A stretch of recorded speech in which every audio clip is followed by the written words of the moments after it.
89.3. Facebook Radiográfica FM 89.3 y en Twitter @Radiográfica 89.3.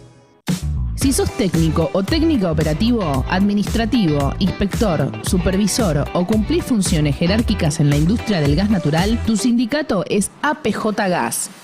Representamos y defendemos tus derechos en todo el país. Suma tu voz a la nuestra. Contactate en www.apjgas.org.ar.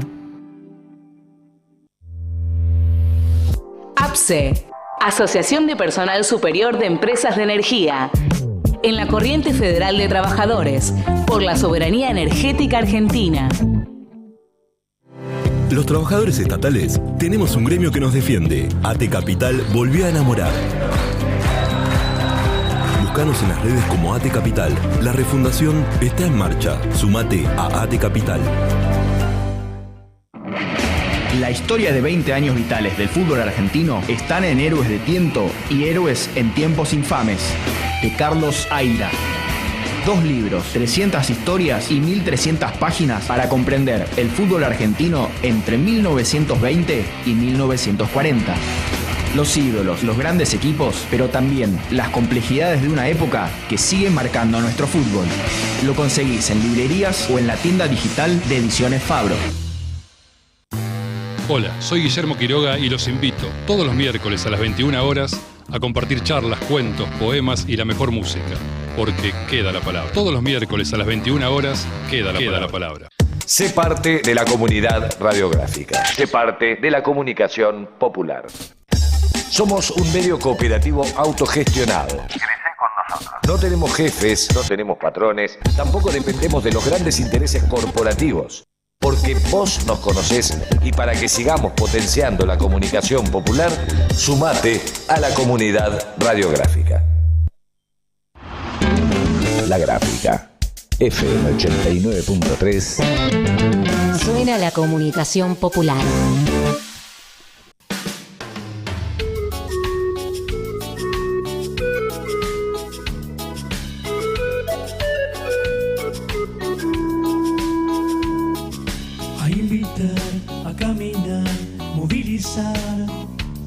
Nadie se puede salvar en soledad. Dignidad, fraternidad y en igualdad. Sin descarte en nuestra casa cuidar. ¿Te acordás del lío que hay que armar? Con Francisco hasta la eternidad. No te olvides nunca de soñar. Una patria federal, laudatistas, laudatistas.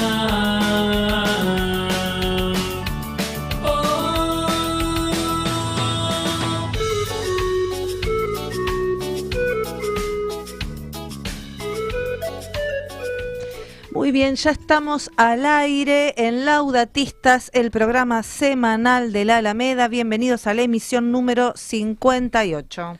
Buen día, ¿cómo están? Buen día y bueno, todos hemos pasado un fin de semana al borde del infarto, pero seguimos en carrera y esperemos este miércoles seguir para adelante con algo que es un poquito más compartido. Y que por fin el pueblo argentino pueda tener una alegría. ¿Cómo lo vivieron ustedes? Bueno, obviamente con mucho nervio, no tanto como contra Egipto, pero sí, es verdad. Yo sufrí un poco más con Egipto, pero ahora sí, esta semana estoy particularmente nerviosa y expectante. Bueno, muy bien, esperando que haya una alegría para el pueblo, porque la verdad que los datos económicos sociales son de una profunda tristeza y de esto queremos hablar brevemente en la editorial del inicio de este programa.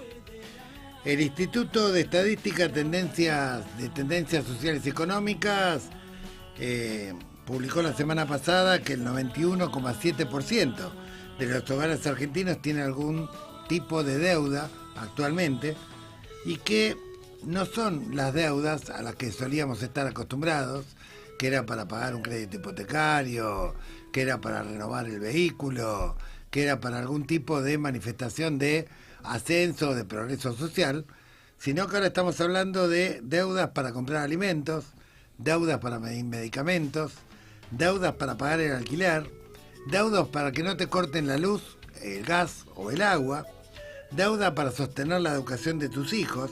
Es decir, que estamos hablando de deudas que tienen que ver no con el progreso, sino que tienen que ver con la supervivencia. Además, otro dato escalofriante es que el 38% de los hogares destina más de la mitad de todos sus ingresos solamente a pagar deudas, ¿sí?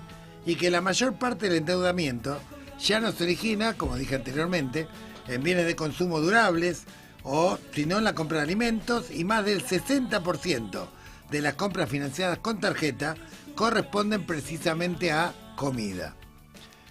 Otro dato no menos escalofriante, también admitido oficialmente por el gobierno, es que alrededor de entre 5 y 7 millones de personas pasaron a ser morosos, muchos morosos incobrables, que tienen que seguir viviendo porque quedaron morosos, porque pagaban créditos de subsistencia con intereses estratosféricos. En algún momento ya el estrangulamiento financiero no dio lugar para que pudieran pagar más, pero obviamente la gente no se va a suicidar, tiene que seguir viviendo, y a quién va a tener que recurrir para poder llegar a fin de mes, dado que con el magro salario muy por debajo de la línea de pobreza no le alcanza. Va a tener que recurrir al prestamista del barrio, que habitualmente suele estar ligado a estructuras de narcomenudeo y a estafas ultrausurarias, con lo cual estamos hablando de una ruptura del tejido social y un empoderamiento en los barrios de crimen organizado absolutamente peligroso.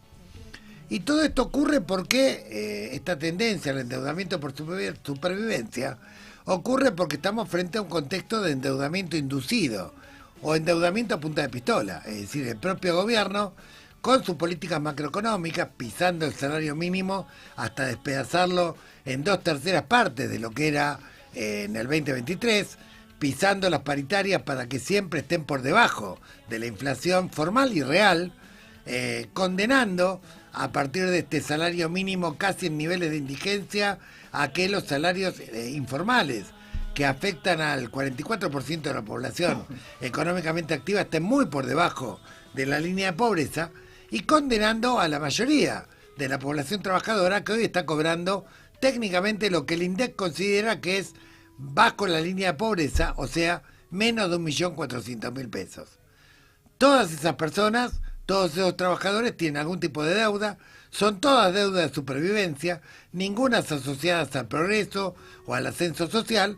Por lo tanto, ya estamos frente a un tema no de interés individual, sino de interés público. Ya no estamos hablando de deudas particulares para la usura o para el progreso o para la especulación. Estamos hablando de deudas esenciales. Concepto de deuda esencial que tiene que ser considerado por los legisladores para salir al rescate de todas las familias endeudadas que están por debajo de la línea de pobreza. Y salir al rescate porque la Constitución Nacional establece el derecho a la vivienda, el derecho a la alimentación, el derecho a la salud, el derecho a la educación. Todos estos derechos están siendo profunda y violentamente vulnerados, ¿sí?, justamente al no tener lo básico de lo básico para cubrir una canasta básica como consecuencia de un contexto macroeconómico. Porque no es que le ocurra a 10 personas, al 10% de los trabajadores, o sea, es generalizado el nivel de endeudamiento constante y permanente al que es sometida la población, donde se aprovechan las fintech, donde se aprovechan los bancos, obviamente para hacer un festival de usura, y donde cada familia está estrangulada en su magro salario solamente por razones de subsistencia.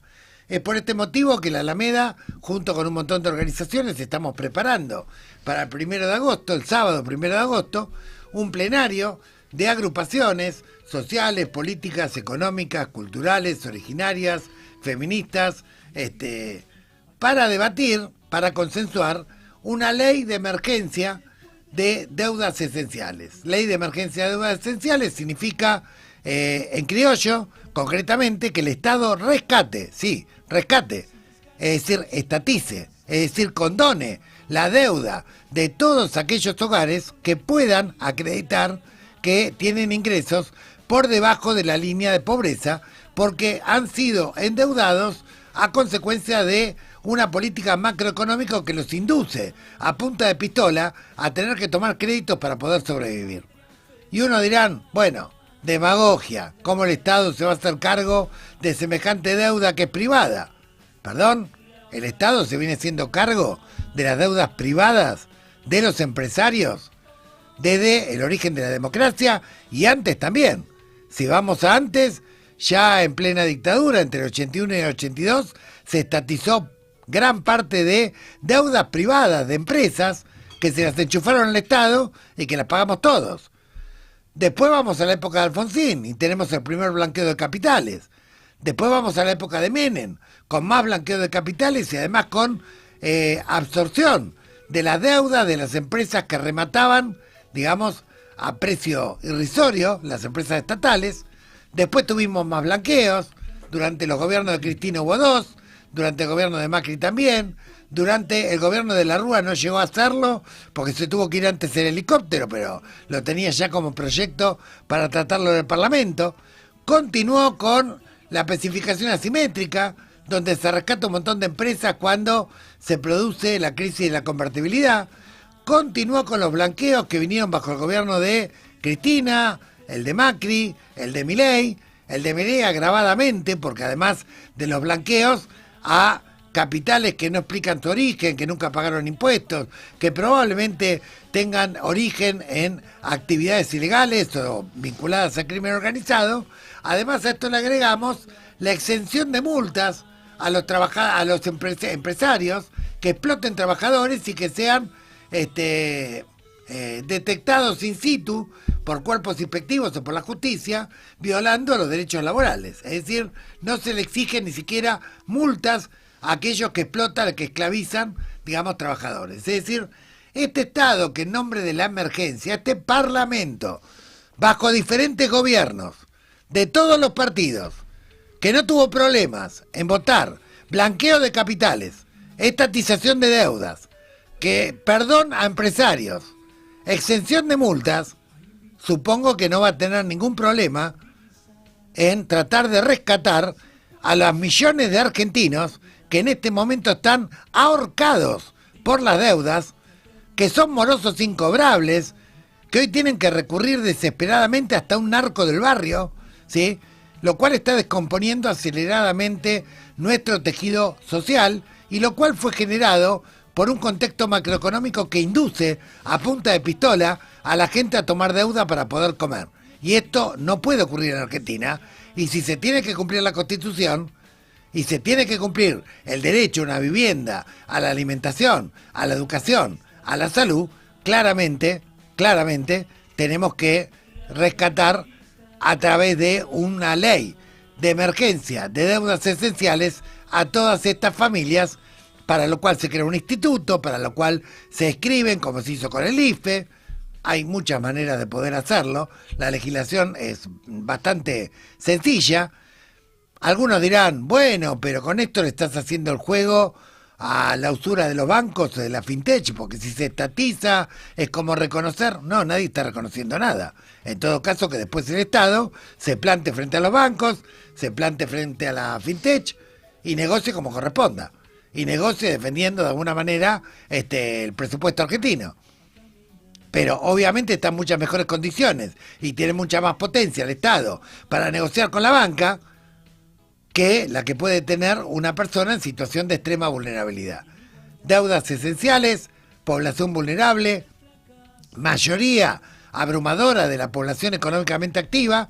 Claramente esto no puede ocurrir porque seguramente después de la alegría de cada partido que gana nuestra selección, después de la alegría que merecidamente tiene que tener nuestro pueblo, está, bueno, la mala noticia de que volvés a tu casa, revisás las cuentas, la plata no alcanza, las deudas no se cubren, los créditos son cada vez más estratosféricos y la desesperación aumenta. Por eso hay que intervenir ya con la misma y mayor urgencia que es la que intervinieron con la especificación asimétrica, con el blanqueo de capitales, muchachos, con la estatización de deudas, y por más que uno me diga, yo no voté, sí, vos no votaste en este gobierno, pero votaste en el anterior o en el anterior, si quieren le repasamos. Todos los gobiernos democráticos hicieron algún tipo de blanqueo o algún tipo de perdón a empresarios.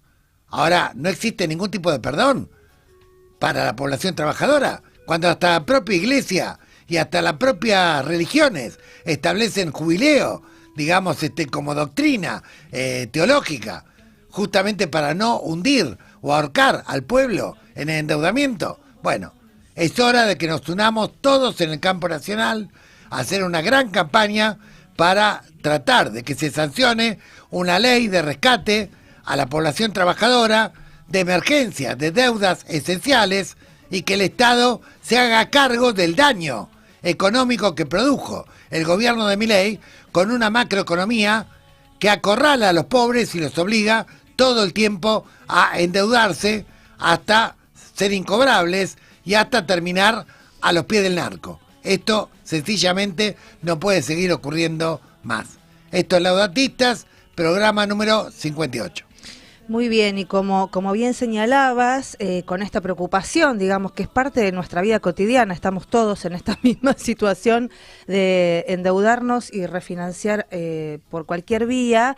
El 1 de agosto estamos ya haciendo circular, en el marco de todas las organizaciones de base de nuestro territorio, esta convocatoria que es simplemente nosotros como poder hacer esta instancia de articulación para que seamos todos creadores de esta campaña, que la vamos a asumir como iniciativa popular, digamos, para obligar efectivamente a los legisladores a que tomen en serio este tema que se está llevando la vida de nuestro pueblo, porque hoy ya no importa prácticamente cuánto de más o de menos ganes respecto a la línea de pobreza, somos todos vulnerables económicos y necesitamos que esto se resuelva. Es interesante resaltar lo perverso de esta política, que mientras abrió indiscriminadamente las importaciones, ahora vamos a conversar sobre ese tema con un referente industrial, y destruyó el trabajo, pisó las paritarias y miente con la inflación, al mismo tiempo, exactamente al mismo tiempo, le autorizó a bancos, billeteras virtuales y fintech no tener techo con los intereses. Por lo tanto, te obligó la política a endeudarte y luego les permiten a los tipos cobrarte cualquier cosa. Y hay un último detalle. Está saliendo una información que publicó Clarín y se está haciendo eco otros medios, es parte de un informe oficial del Banco Central. Los trabajadores de aplicaciones están tomando deudas con las propias aplicaciones al 700% de interés y cuya condición es trabajar más horas para devolverlo. Bueno, estamos configurando quizá una nueva servidumbre por deuda. Tenemos en contacto ya al primer invitado de Laudatistas del día de hoy. Él es José, el Vasco de Mendiguren, un referente del mundo industrial y un referente político. Bienvenido, José, a Laudatistas. ¿Qué tal? ¿Cómo les va? Buen día. Hola, Vasco, ¿cómo estás? Buen día. Sí. Gustavo Vera te habla. Muy bien. ¿Cómo andas, Gustavo? Tanto tiempo. Bien, Vasco. Bueno, el otro día escuchamos declaraciones bastante infelices de nuestro presidente, hablando de que, defendiendo la importación indiscriminada como un modelo sustentable y planteando que si no, lo único que teníamos para ofrecer era dulce de leche y viromes. Sería bueno explicarle a la población, sobre todo a la población joven, qué es lo que puede producir la Argentina, qué tipo de modelo podríamos tener hoy en la Argentina que realmente permita el progreso y el desarrollo de la población económicamente activa y no la situación actual de desocupación, de endeudamiento familiar creciente y de pobreza y caída de los salarios, ¿no? Bueno, mira, yo creo que con un poquitito de esfuerzo y mirar lo que este hombre propone y lo que pasa en el mundo, ya está todo dicho, ¿no? Porque hasta todos los países que dan vida, y que hablar de Estados Unidos, están en la política absolutamente en las antípodas de lo que él dice. Es decir, Estados Unidos hoy, ¿por qué no deja que el pueblo americano tenga autos eléctricos más baratos y después 100% de arancel a China? ¿Por qué? Porque lo dijo en todas las letras, voy a proteger el empleo americano, vamos a volver a producir en Estados Unidos. Hasta violó miles de acuerdos con los aranceles, el NAFTA, que era un acuerdo que el Congreso había aprobado entre Canadá, México y Estados Unidos.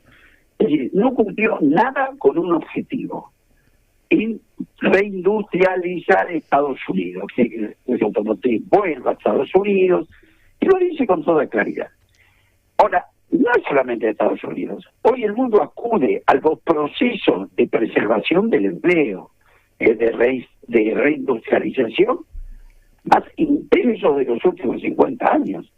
China, lo digo siempre, pone 3% de su Producto Bruto, imagínate la cifra que es, sí, solamente para subsidiar la inteligencia artificial aplicado a la producción. Claro. Europa, Alemania, Italia, Brasil, al lado nuestro. Ahí no se peleó Cardoso con Lula y ponen 90.000 millones para hacer política industrial. Y en ese mundo que lo dice con tanta claridad como no lo dijo nunca, hay alguien que sale y dice que la mejor política industrial es la que no existe y la mejor estrategia es la falta de estrategia. Creo que esto te ahorra cualquier otro comentario, que es una persona que probablemente está viendo otro mundo, está viendo otro país. Ahora, cuando vamos a lo nuestro, a lo interno, hay dos problemas. Corto plazo, es lo que acabas de decir. Cuando la economía no genera, cuando ni siquiera los sectores, digamos, ganadores, como puede ser el petróleo, el gas, la minería, hoy pueden reemplazar o por lo menos neutralizar la caída del empleo, a vos te está diciendo que tu sistema está en crisis. Yo vengo de Comodoro Rivadavia. ¿Qué se dice? La industria del petróleo, vaca muerta. En Rivadavia, perdón, en Comodoro Rivadavia existen 1.500 despidos. Claro. Entonces, vamos a la realidad. El famoso teoría de este gobierno de la destrucción creativa. Es decir, no importa que se caigan, porque vamos a crear algo nuevo. Claro. Quiere explicar cómo, qué plazos. Todos estos procesos, cuando se hicieron de esta forma, la mayoría, ¿cómo terminó? Fracasando, no llegando a la otra orilla, que era famoso maná que se iba a producir, y en el medio dejan un desastre social.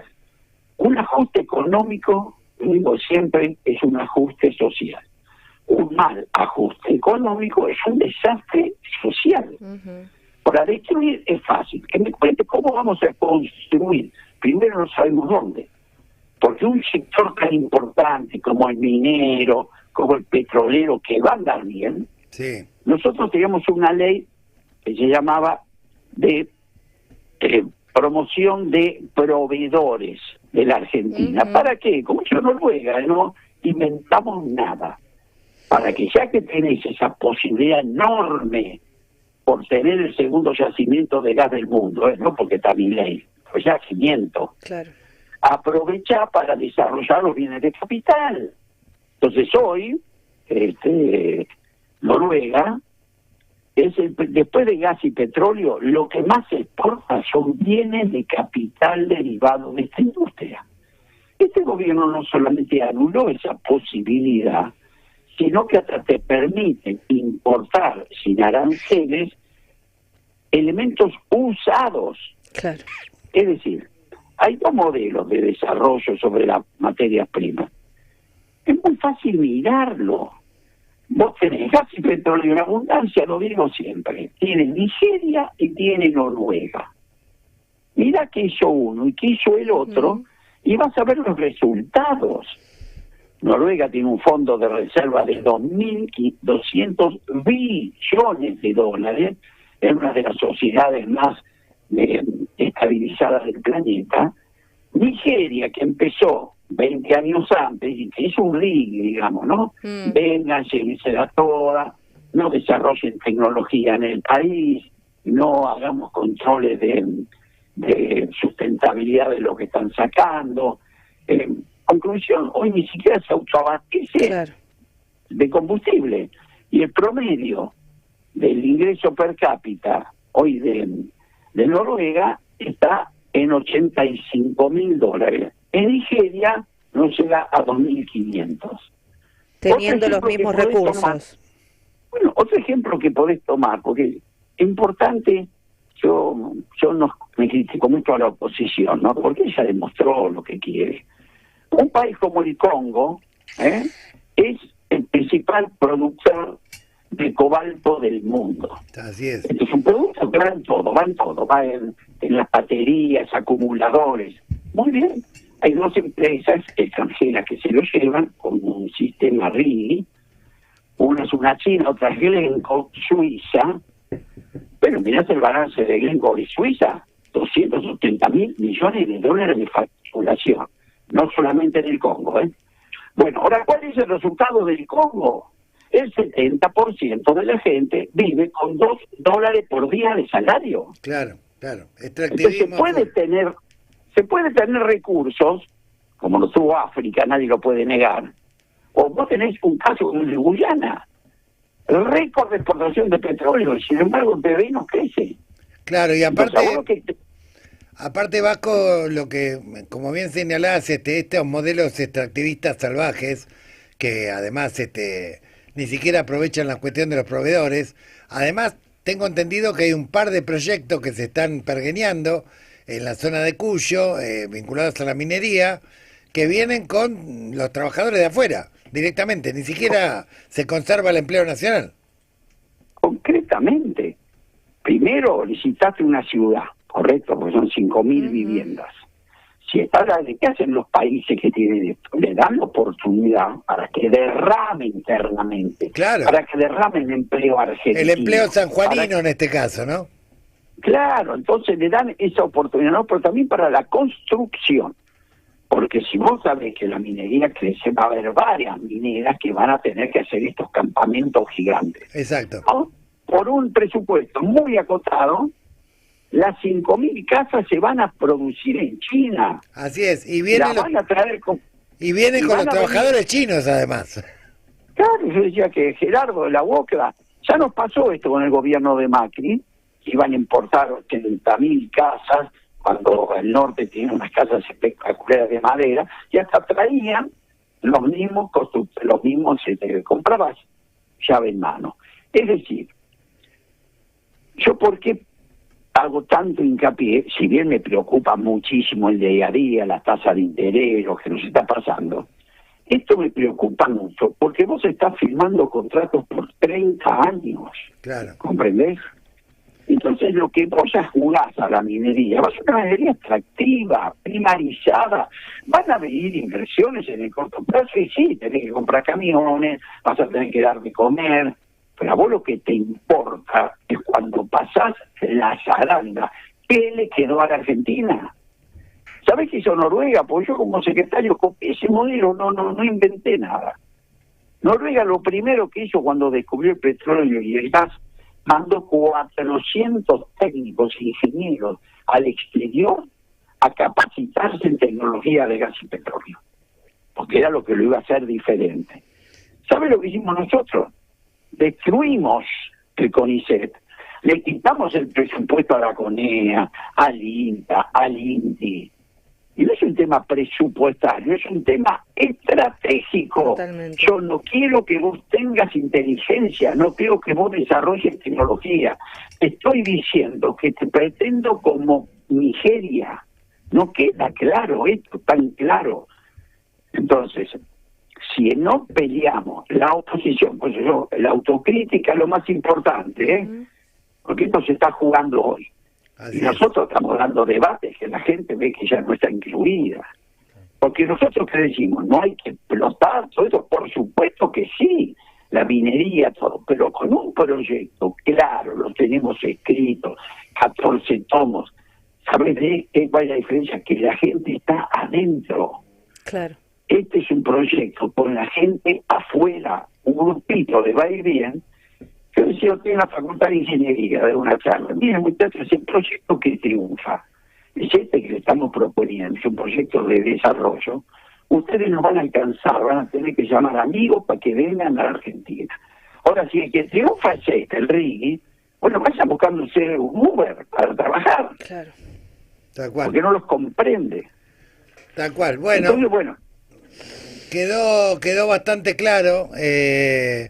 Me parece, Vasco, que bueno, tenemos que tratar de seguir bregando por el máximo esfuerzo de todas las fuerzas vinculadas al campo nacional, que tengan un poquitito de sentido común y tratar de que este infierno termine lo más pronto posible, que la próxima elección tengamos un gobierno con un nivel de desarrollo, porque la verdad que la coyuntura internacional, además, y por las propias riquezas que tiene Argentina, sería favorable para el desarrollo. No, Gustavo, no puede ser más favorable. Claro. Esto es terrible. Tal cual. Claro. ¿Por qué? Porque vos tenés dos problemas en el mundo. El tema bélico, por suerte, estamos lejos, ¿viste?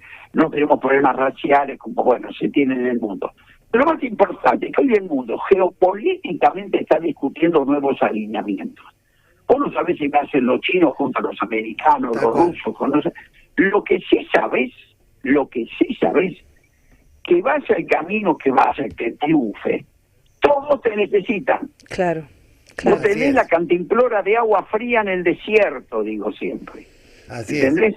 Y nosotros la estamos pinchando, la estamos entregando, no estamos negociando.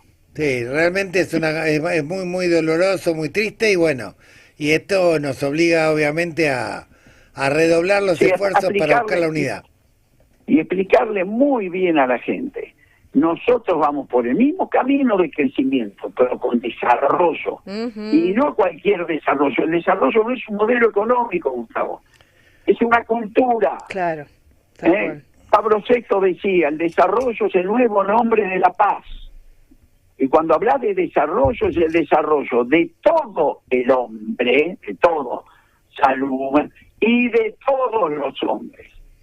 Sí, No o como decía Francisco, el desarrollo tiene que ser justo, inclusivo y sustentable.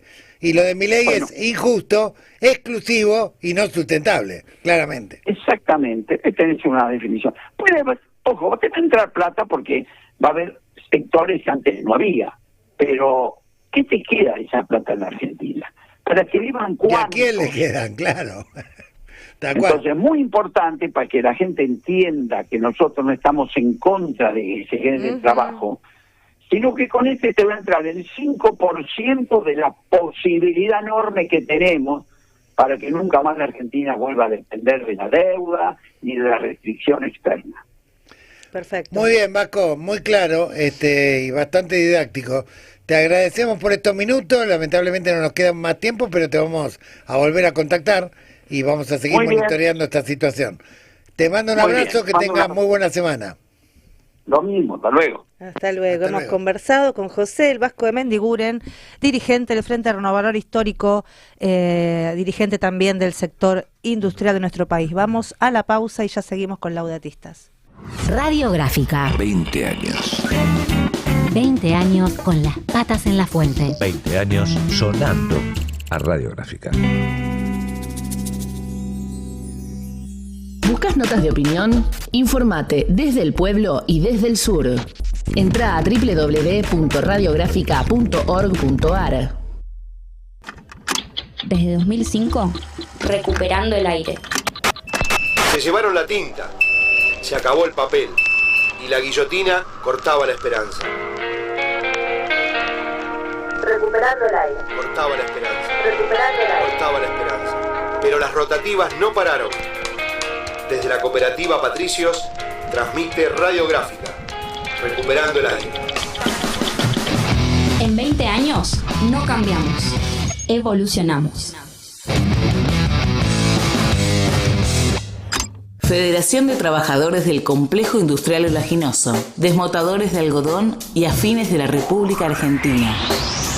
Por democracia obrera, por condiciones laborales que garanticen seguridad y salud, por un salario mínimo vital y móvil, según su definición constitucional y legal para la vida digna del trabajador.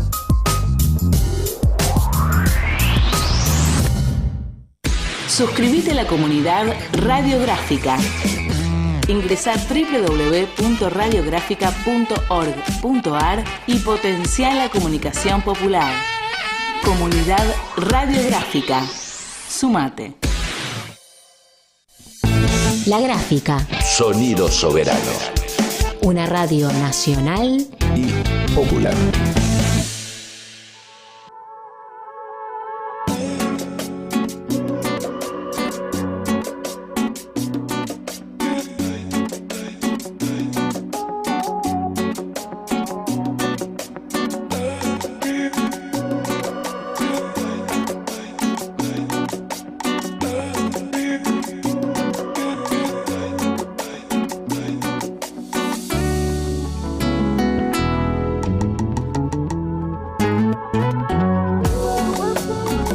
Aire.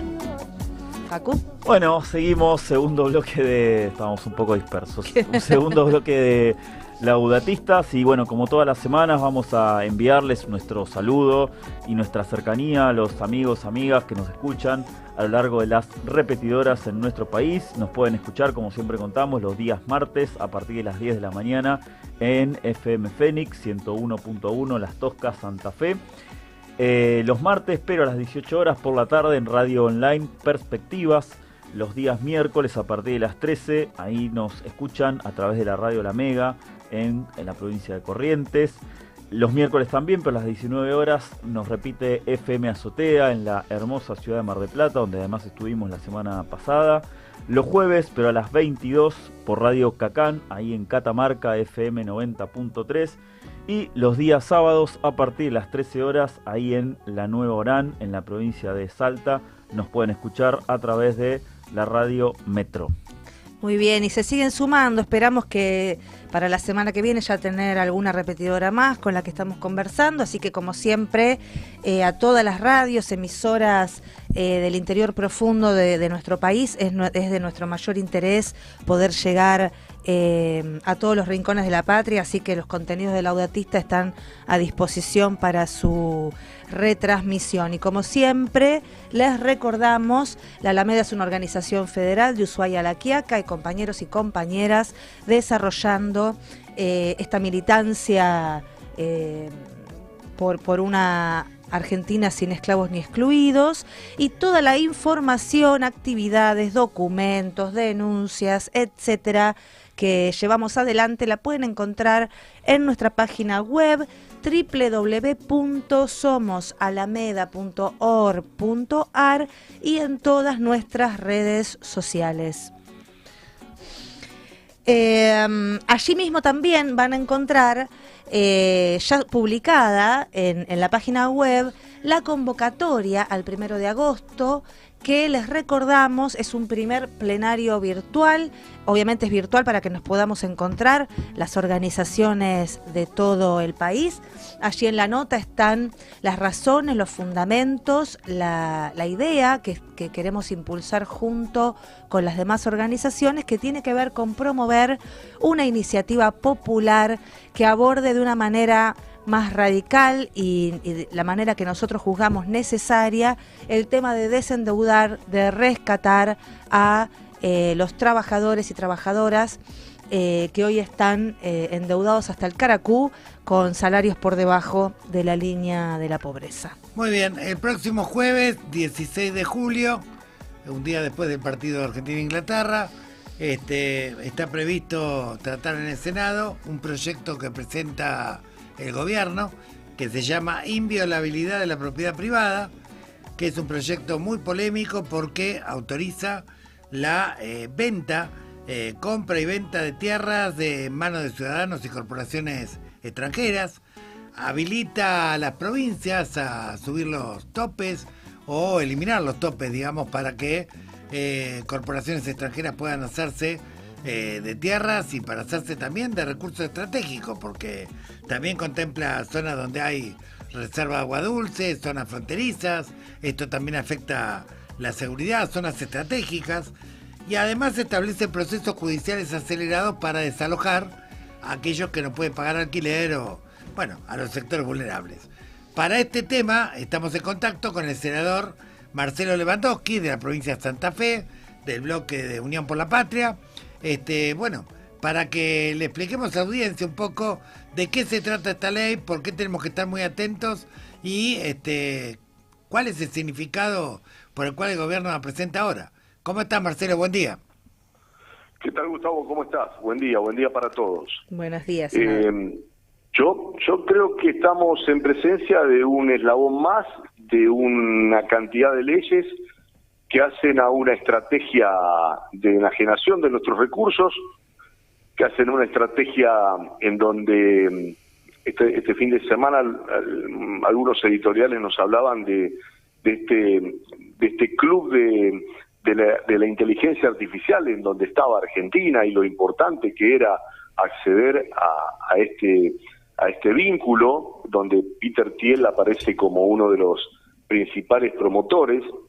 Entonces decían, bueno, esta alianza estratégica con Estados Unidos y con Trump nos lleva a estar en un club selecto. Claro, lo que nosotros vamos a aportar es la materia prima y nuestros recursos naturales, de ninguna manera la industrialización o de ninguna manera lo que conlleva un bienestar para el resto de la población, sino que vamos a ser más que invitados de honor, vamos a ser los que vamos a poner nuestros principales recursos como tierras raras, como todo lo que significa el cobre, todo lo que es el litio, bueno, todos los recursos necesarios para sostener la inteligencia artificial y también la instalación de grandes plantas en nuestro país, producto de nuestra geografía, de nuestro clima, que son propicios para todo eso. Y bueno, la ley, en donde con este pomposo nombre de inviolabilidad de la propiedad privada, no es ni más ni menos que la posibilidad de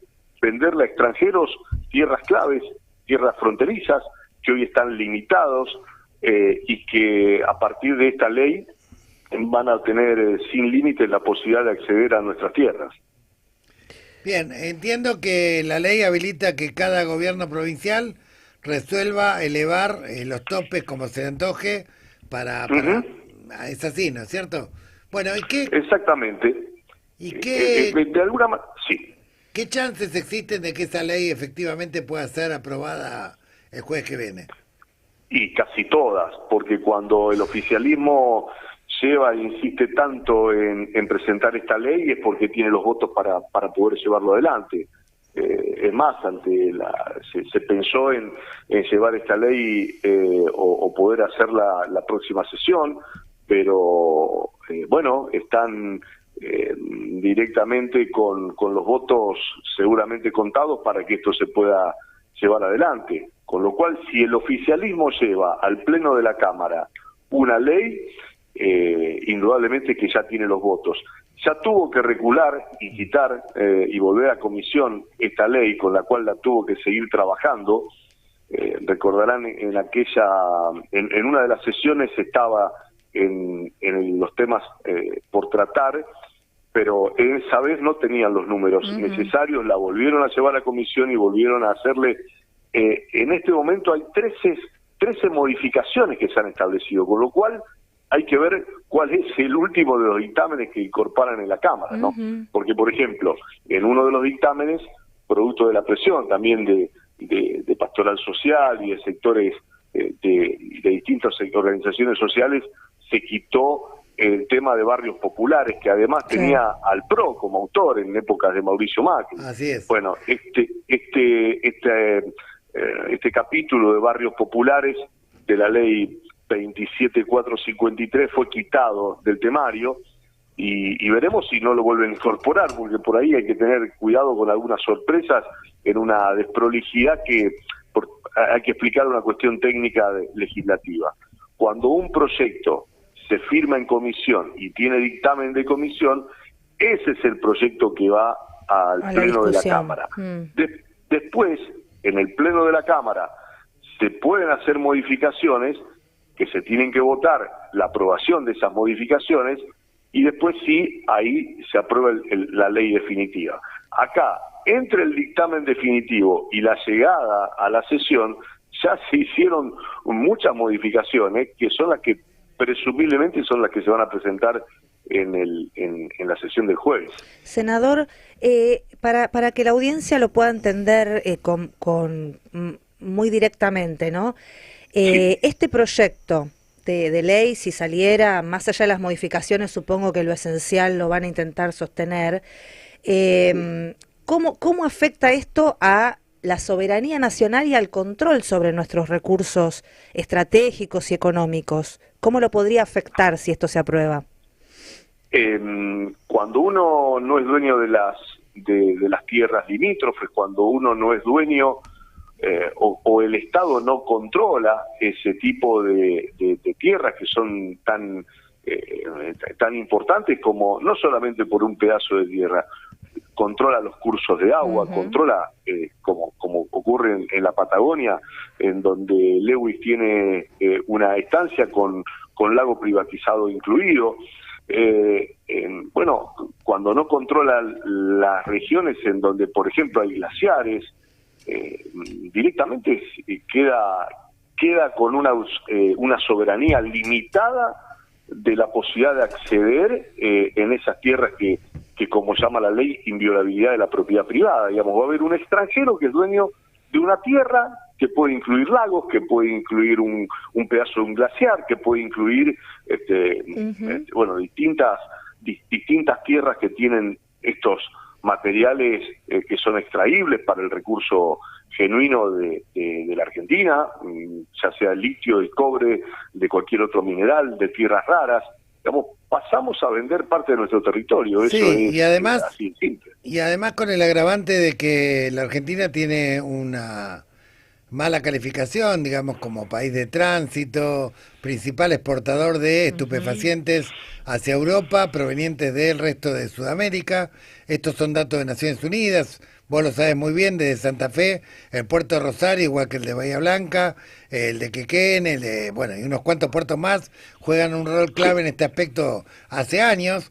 Y si realmente los corredores fronterizos también estuvieran a remate, bueno, esto podría consolidar también una economía no solamente extractivista, colonial, sino además también al servicio plenamente del crimen organizado.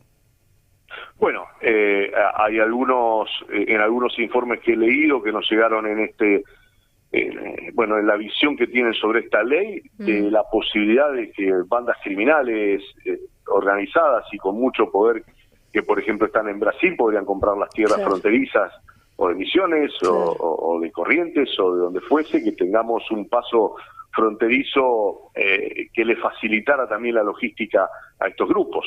Marcelo, te quiero hacer una pregunta medio a quemarropa, ¿no? Escuchándote. ¿Y qué es lo que hace que algunos senadores, por ejemplo, estén dispuestos a votar esto? Que a todas luces, según lo que vos describís, es una barbaridad. No solamente esto, han votado glaciares, han votado las reformas a las leyes laborales, han acompañado al gobierno en muchas instancias, partidos provinciales, la UCR, que ha acompañado en todo, ha impedido, por ejemplo, que en el Senado se conforme la comisión de investigación sobre el tema Libra, a pesar de que habían presentado el proyecto. No sé si ustedes recordarán que presentaron el proyecto, se votó el tratamiento sobre tablas, lo votaron a favor y 5 minutos después se votó la posibilidad de la conformación de la comisión Libra y el mismo proyecto de ellos lo votaron en contra. Esto también hay que señalarlo, porque el oficialismo no tiene el número total para poder aprobar las leyes, pero sí tiene una oposición, la llamada oposición amigable, que responde o a gobiernos provinciales o responde a partidos como la UCR, como con el PRO, que lo han acompañado en cada uno de estos, al menos en el Senado. Otra historia es la Cámara de Diputados, pero al menos en el Senado, desde desde diciembre del 2025 para acá, lo han acompañado en casi todas las leyes que propuso el Poder Ejecutivo. Ahí está esperando todavía la ley de zonas frías, que va a significar un aumento a gran parte de la población. En Santa Fe afecta a más de 500.000 personas, a la que le va a subir de un día para otro el gas en un 35, un 40%. Y bueno, yo no sé si están esperando alguna situación especial, pero tendrían los votos para poder sacarlo también. Tal cual. Ahora, Marcelo, profundizando un poco la pregunta que hizo Ximena, obviamente cuando uno está en un cuerpo legislativo, inevitablemente dialoga tiene que dialogar obviamente con diputados de distintas tendencias, fracciones. ¿Qué es lo que hace que, por ejemplo, diputados de la Unión Cívica Radical, que tienen una tradición, una historia, que bueno, podrán haber adoptado alguna que otra política liberal, pero no al extremo que se está llegando hoy, lo mismo que algunos diputados, inclusive provenientes de provincias donde gobierna el peronismo, o de partidos provinciales que por ahí tuvieron una tradición de centro, o si se quiere un poquito conservadora, pero que de ninguna manera tenían un esquema tan colonial, extractivista y saqueador como el que implica la ley de glaciares o esta ley, que son claramente una afectación gravísima a la soberanía nacional. ¿Qué es lo que está pasando por la cabeza de esos legisladores o diputados, de esos senadores? ¿Qué es lo que vos estás viendo, Marcelo? Yo hablo con algunos de ellos y trato de explicar todas estas instancias. Y bueno, supongo que prefieren votar cualquier cosa antes de acompañar al peronismo o pararse de ese lado pensando que en las elecciones la gente lo va a votar porque no acompañaron al peronismo o les resulta más cómodo. Parecería que la mancha venenosa es el kirchnerismo barra peronismo, entonces votar cualquier cosa que no los acerque al peronismo kirchnerismo queda bien. Y lamentablemente no termina de penetrar en toda la población el mensaje de a dónde nos están llevando y las entregas que estamos haciendo. Hoy estamos en el medio de un mundial y nos emocionamos cantando el himno y nos emocionamos con la bandera argentina y bueno, y hubo patriotas que han muerto por defender nuestro territorio, nosotros lo estamos entregando desde una banca, o hay quienes lo están entregando desde una banca, y a mí me pone... Y que no solamente pasa por acá, nos olvidamos de que, por ejemplo, una estrategia como la energía nuclear, a la que estamos entregando también todo un desarrollo que décadas. ha tenido Argentina, con el CAREM, por ejemplo, aquellos que han visitado Atucha habrán podido apreciar lo que significa esa construcción para Argentina y que estamos en un club de países que tienen energía nuclear y que no es tan extenso y que se cumplen absolutamente todos los protocolos y que se van ajustando cada año que pasa en una verdadera interacción con todos los países que tienen la misma energía, que hemos tenido un desarrollo de satélite que hoy está utilizando el mundo y que todo eso también lo estamos entregando INTA e INTI con todos los avances tecnológicos que ha significado para ya sea para los privados, para poder desarrollar mejor sus cultivos. Estamos, y ni hablar de la soberanía marítima y de las bases que se vienen, y de lo que nadie habla, que es el control de Antártida, que se discute en el mundo en los próximos años, y que también es una de las grandes conquistas argentinas y una de las reservas naturales más importantes con el tema agua, con el tema climático, con el cambio que se está dando. Todo eso estamos cediendo, todo ese tipo de soberanías. Realmente lo que está pasando, se está arrasando, y yo coincido con vos. Sinceramente me gustaría que alguno de los senadores o diputados que votan esto lo expliquen, porque yo puedo entender las coyunturas de pronto con algunas leyes, pero ya esto afecta estratégicamente a la condición de país soberano. Tal cual. Marcelo, buen día. Facundo te saluda. Volviendo un poquito, hola, Facundo. ¿Cómo estás? Volviendo un poquito a la letra de esta propuesta del gobierno y del dictamen, ahí leyendo algunos informes de la gente del Observatorio de Tierras, y poco que apuntan a que esta es una ley pedida específicamente por Estados Unidos porque quitan todas las limitaciones para ciudadanos extranjeros, pero en cambio obstaculizan bastante la compra por parte de estados extranjeros o de organismos o empresas con participación estatal, que es la modalidad en la que habitualmente China hace la compra o la instalación de empresas. ¿Usted compartís vos esta visión de que evidentemente están tratando, digamos, que esto obviamente es una ley a pedido de Estados Unidos y que también tiene obviamente una consecuencia geopolítica obstaculizando la llegada de capitales o de empresas chinas? Sí, totalmente. Hay, por eso decía que este fin de semana hay un par de notas abundando en todos estos detalles. Y yo le agrego otras cuestiones, que son el RIGI y el Super RIGI. El RIGI y el Super RIGI también lo que dan son las exenciones impositivas y no fragilidad, sino lo laxo que se van a transformar las cuestiones impositivas en Argentina para aquellos que vengan a esas tierras.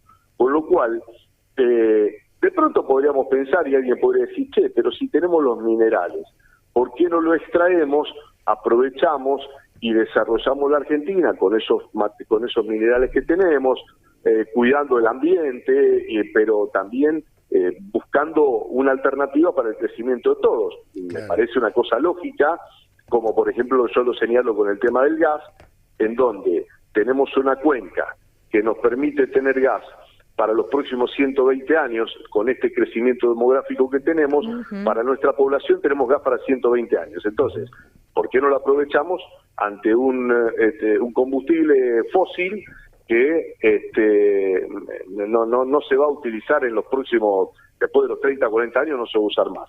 Ahora, no significa desarrollar a la nación, significa el negocio para unos pocos, que se llevan todo y te dejan casi nada. Entonces, ¿cuál es el objetivo? Porque yo entiendo, dice, bueno, yo me siento a la mesa de negociaciones, miren muchachos, yo tengo todo lo que el mundo necesita, ¿cómo hacemos? Ustedes lo tienen, acá está, ¿cómo desarrollamos a nuestro país? No están mirando eso, están viendo el negocio para unos pocos que se llevan todo, y en nuestro país va a crecer la pobreza inexorablemente, porque a la par que crecen el extractivismo, están cerrando las empresas y no hay ninguna posibilidad de que esas empresas, esas industrias que pueden generar mano de obra, le puedan significar un crecimiento, un desarrollo al pueblo argentino. También he escuchado un joven economista que bueno, lo escuchaba en una radio hablando de todas estas cuestiones y repiten un eslogan que hace que, bueno, la gente que vaya a trabajar a las mineras si quiere tener trabajo.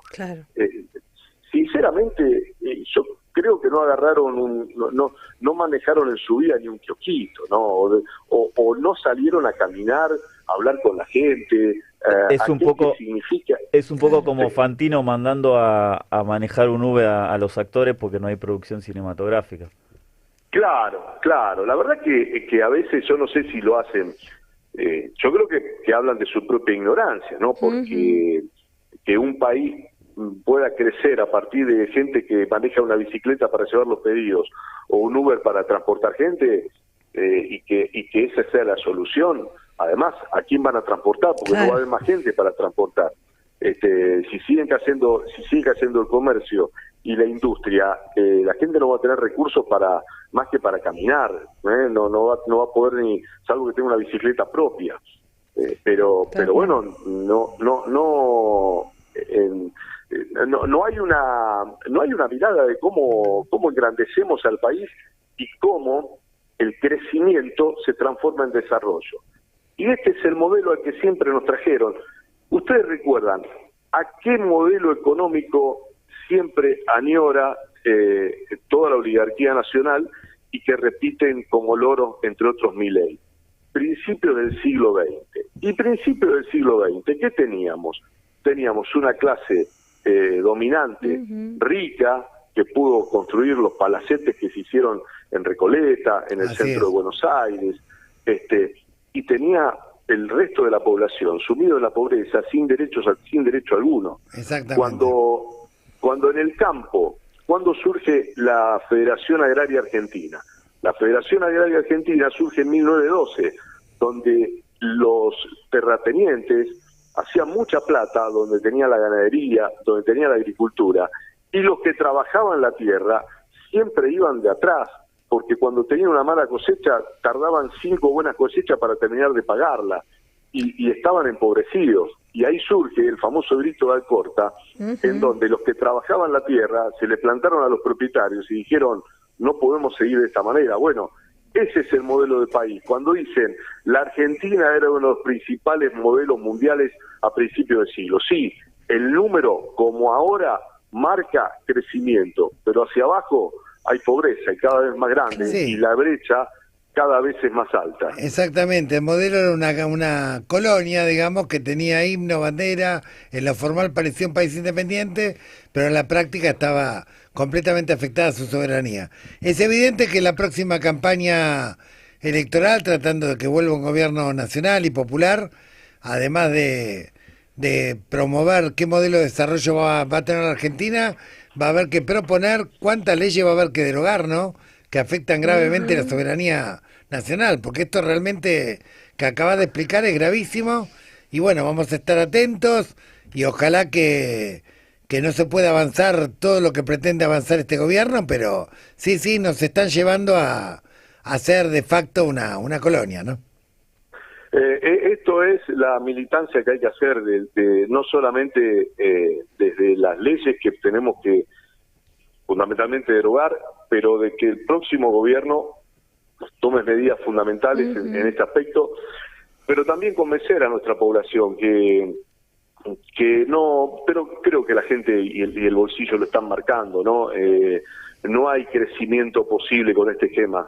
Por eso cuando hablan de el que trajo al loco que se lleva al loco, no, se tiene que llevar al loco, pero que se tiene que llevar el plan económico también, claro. Porque el problema es el plan económico, no quien lo ejecuta. El que lo ejecuta es un problema porque está convencido de ello, ¿no? Y Caputo y Sturzenegger son un gran problema, pero el gran problema es el modelo económico en donde el que hoy se autopercibe clase media y cree que va a poder salir adelante, hay que decirle que lamentablemente con este modelo va a estar en la pobreza y va a dejar de ser clase media, si ya no lo dejó de ser, claro. y lamentablemente todavía intenta pelearla para no caer en ese sector. Así es. Bueno, Marcelo, nos quedamos sin tiempo, vamos a volver a contactarte y desde ya a estar atentos con lo que pasa con esta ley, que ojalá que no se logre aprobar. Te mandamos un abrazo y que tengas buena semana. Bueno, un abrazo grande, hasta cualquier momento. Muchísimas gracias. Hemos conversado con el senador nacional por la provincia de Santa Fe, Marcelo Lewandowski. Vamos a la tanda y continuamos con Laudatistas. Radiográfica. 20 años. 20 años recuperando el aire. 20 años sonando a Radiográfica. ¿Buscas notas de opinión? Informate desde el pueblo y desde el sur. Entra a www.radiografica.org.ar. Mi nombre es Estela Barnes de Carlotto, soy presidenta de Abuelas de Plaza de Mayo. Soy Buscarita Roa, abuela de Plaza de Mayo. Soy María Esther Landaburu, una tía que busca. Soy Claudia Poblete, nieta restituida. Soy Adriana Metz, encontré a mi hermano, el nieto 140. Juan Pablo Moyano. Manuel González Granada. Esteban Herrera, hermano que busca. Encontré a mi nieta en el año 2000. Conocí a mi abuela Buscarita. Recuperé mi identidad en el año 1983. Mi hermana estaba embarazada de 7 meses y medio cuando fue secuestrada. Mi hermano y mi cuñada esperaban un bebé para julio-agosto de 1976. Restituí mi identidad en el año 97. A mis 37 años me enteré que mi mamá estaba embarazada cuando la secuestraron. Estoy con mis compañeras buscando a los nietos robados por la dictadura cívico-militar. Hemos encontrado muchos, pero faltan muchos más. Comunicate con Abuelas de Plaza de Mayo ingresando a www.abuelas.org.ar. Prevenir intoxicaciones por monóxido de carbono. Mantener los ambientes ventilados. Revisa los artefactos a gas con un gasista matriculado. Si sentís náuseas, mareos, debilidad y pérdida de conocimiento, consultá en el centro de salud más cercano. Más información en buenosaires.gov.ar/monóxido. Buenos Aires Ciudad. Sindicato Federación Gráfica Bonaerense. Desde 1857, defendiendo el trabajo, la producción nacional y los intereses de la familia gráfica. Desde 2005, recuperando el aire. Desde el sur del sur transmite Radiográfica 89.1. En 20 años, no cambiamos. Evolucionamos. ¿Y ahora qué? Un programa para pensar la actualidad, la política y el mundo del trabajo. Todos los martes de 11 a 13 en la FM 89.3 y en nuestro canal de YouTube. Pone la gráfica. Agenda propia. Información segura. Certera. Cultura popular. La gráfica. Tu sonido. Nuestro sonido.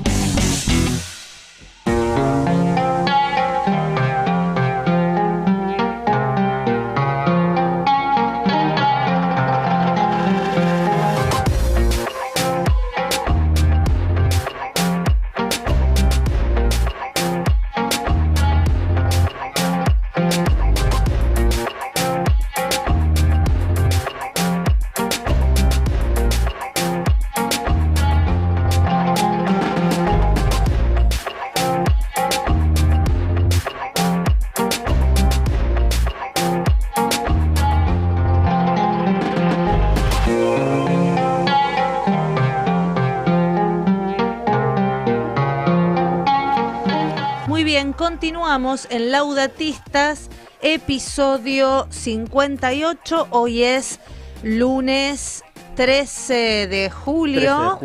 Como bien saben, los que nos escuchan en vivo, los lunes entre las 11 y las 13 horas, nos pueden enviar WhatsApp al 11 50 12 35 89. Luego nuestro programa se sube completo, por supuesto, en el portal de Radiográfica, también en el YouTube de la Alameda, y se van compartiendo los diferentes fragmentos y las diferentes entrevistas, que son todas de temas de actualidad y con un enfoque popular. Y en este sentido, y para ir un poquito por fuera de nuestras fronteras, pero dentro de nuestra amada patria grande, vamos a entrar en comunicación nuevamente con un amigo de este programa, ya que le agradecemos siempre su predisposición. Él es Antonio Abal, es un analista político desde Bolivia. Te estamos dando la bienvenida a Laudatistas, Antonio. ¿Cómo estás? Saludos cordiales. Con frío en Cochabamba, pero con el corazón caliente para dialogar con ustedes y para llegar a la patria grande. Gracias, Antonio. Bueno, a ver, un poco para ir poniéndonos al tanto todos y a nuestra audiencia en la Argentina, después de casi 2 meses de bloqueos, de protestas, de radicalización por un lado, de negociaciones por el otro, parece ser, desde acá al menos, que se han despejado las rutas, pero seguramente siguen intactas las causas del conflicto. Antonio, hacenos un raconto de cómo estamos hoy en Bolivia. En el lenguaje sindical de los movimientos de pueblos originarios, entrar en cuarto intermedio supone no el final de un conflicto, sino mantener el conflicto, pero hacer un alto en el camino para reorganizarse, para pensar mejor. Por ejemplo, en una asamblea comunitaria, cuando no se tiene una decisión concreta tomada por toda la comunidad, se hace un cuarto intermedio y se dice nos vemos mañana o dentro de 3 días. Eso quiere decir que se está analizando la salida del conflicto. Uh-huh. ¿Es esa la situación? Bien. Se han tomado algunas medidas, se han expulsado a dirigentes que han estado negociando con el gobierno del campo de pueblos originarios. Ah, mira. No ha sucedido eso con los obreros, que en realidad sí ha habido ahí una especie de traición, porque se firmó un pacto de unidad uh-huh. entre la COP y los representantes de pueblos originarios, ¿no? Sí. Sigue la Central Obrera Boliviana negociando con el gobierno, se han creado mesas de análisis, ¿no? Pero ya sabemos cómo termina eso. Tenemos una larga experiencia de lo que significan estas mesas de diálogo. Sí. No llegan nunca a nada. Mientras tanto, el gobierno está implementando una persecución policial. Está deteniendo a dirigentes pese al convenio que firmó con la Central Obrera Boliviana de que no iba a criminalizar la protesta, que no iban a haber detenidos involucrados en el conflicto. El dirigente máximo de la Federación de Campesinos de La Paz ha sido detenido. Están buscando a los dirigentes de la ciudad del Alto que estaban en las movilizaciones y hay datos que dan cuenta más o menos de unos 250 en este momento prisioneros políticos. Un montón. ¿No? Sí, sí. Y cerca de una lista de 500 que están siendo buscados. Entonces, esa es la realidad. Y el gobierno sigue implementando sus medidas que a esta altura podemos afirmar que se tratan de medidas graduales recomendadas por el fondo para asentar el camino para que llegue el Fondo Monetario con el préstamo y esta gradualidad de los ajustes que está dando mediante decretos el gobierno son, como decimos popularmente, están preparando la cancha para que arribe el Fondo Monetario con todos los ajustes. Ustedes saben que el gobierno ha aprobado una ley para supuestamente estabilizar el dólar, pero ha sido en la práctica una devaluación y esto ya se siente en todos los lugares del país. Claro. La subida del costo de vida, en fin, hay malestar. ¿Y se mantiene la escasez de combustibles también, Antonio? Exactamente, se mantiene la escasez de combustible. Los choferes, la Confederación de Transportistas, esta grande que hace el transporte comercial hacia los puertos, ha firmado más de 20 convenios con el gobierno y ninguno ha cumplido. No sabemos qué medida irán a tomar porque en la semana que terminó, su dirigente ha dicho ya no queremos dialogar con el gobierno, estamos convenio y nunca cumple. Entonces, fíjate, hay malestar general en la población. La COP sigue en esta negociación, por lo tanto, paralizada cualquier capacidad de movilización del sector obrero y en los sectores campesinos están empezando a plantear un congreso de unidad que por fin dé una única dirección al movimiento campesino en Bolivia. Ahora, Antonio, ¿cómo estás? Buen día. Vos tenés experiencia en seguir estos procesos de lucha, incluso desde la época de las revueltas y rebeliones contra el gobierno entreguista de Sánchez de Lozada. ¿Cómo te parece que va a estar la dinámica en el movimiento después de este estado de sitio, repliegue táctico y un gobierno que a todas luces se muestra como debilitado para poder llevar adelante sus pretensiones derechistas y colonialistas? Es decir, no tiene una relación de fuerza por el momento favorable. ¿Cómo pensás que va a evolucionar esta dinámica en la relación de fuerzas? El gran ausente en el acompañar esta movilización campesina han sido los sectores urbanos, ¿no? Y no hay señales que haya reacciones, que haya movilización. Hay malestar, pero no hay movilización. Los que más están sufriendo este tema del alza del costo de la vida son los sectores urbanos. Ahora, en los pueblos originarios, yo he estado hace poco en la Amazonía boliviana, tienen muy claro el panorama de lo que está intentando hacer el gobierno. Primero, está queriendo anular las TCOs, que son las tierras comunitarias de origen. Estos territorios conquistados con una marcha en 1990 por los pueblos originarios de la Amazonía y convertir estos territorios en reservas para entrar al mercado del carbono, ¿no? Privándoles a miles de pueblos que viven de la recolección, que no tienen un sistema de agricultura sedentaria, no, viven todavía de la recolección, en este caso de la castaña, y que el gobierno está tratando de frenar.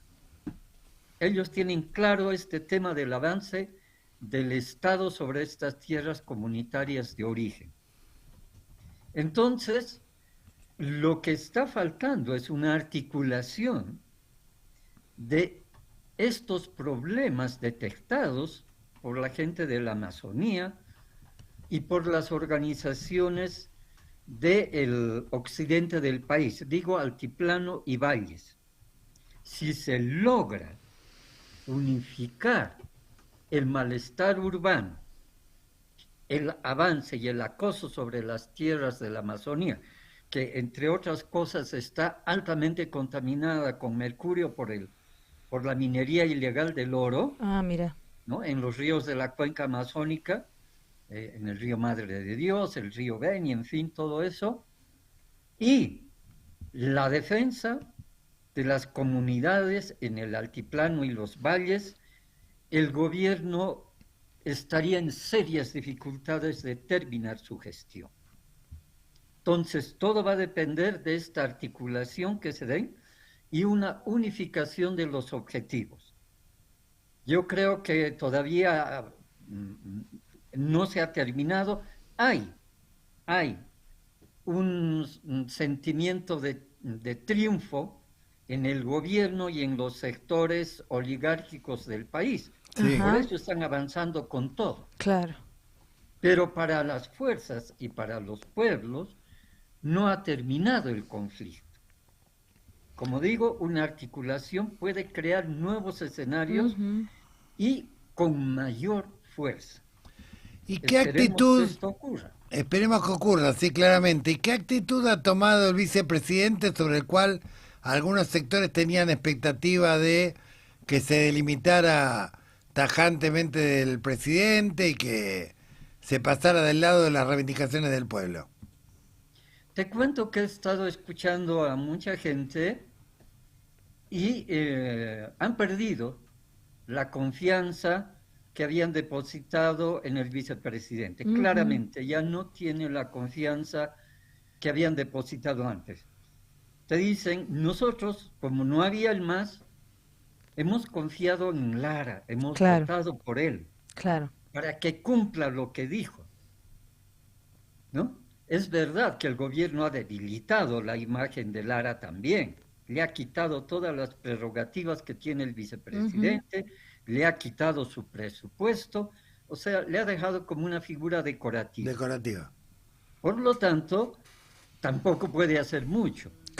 Pero no ha tomado una posición muy clara y concreta, por ejemplo, respecto a las movilizaciones, lo que le ha quitado la confianza de muchas organizaciones en el campo y también en las ciudades.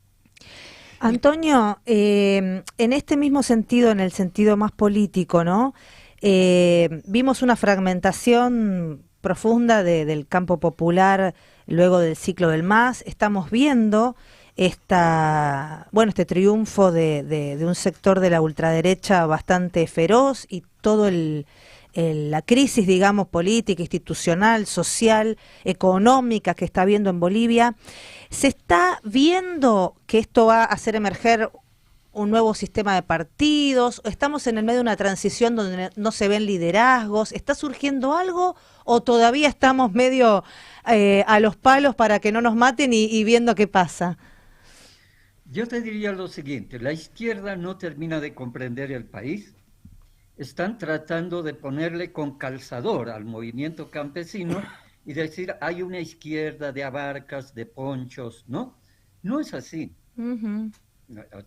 El movimiento campesino tiene su propio proyecto, ¿no?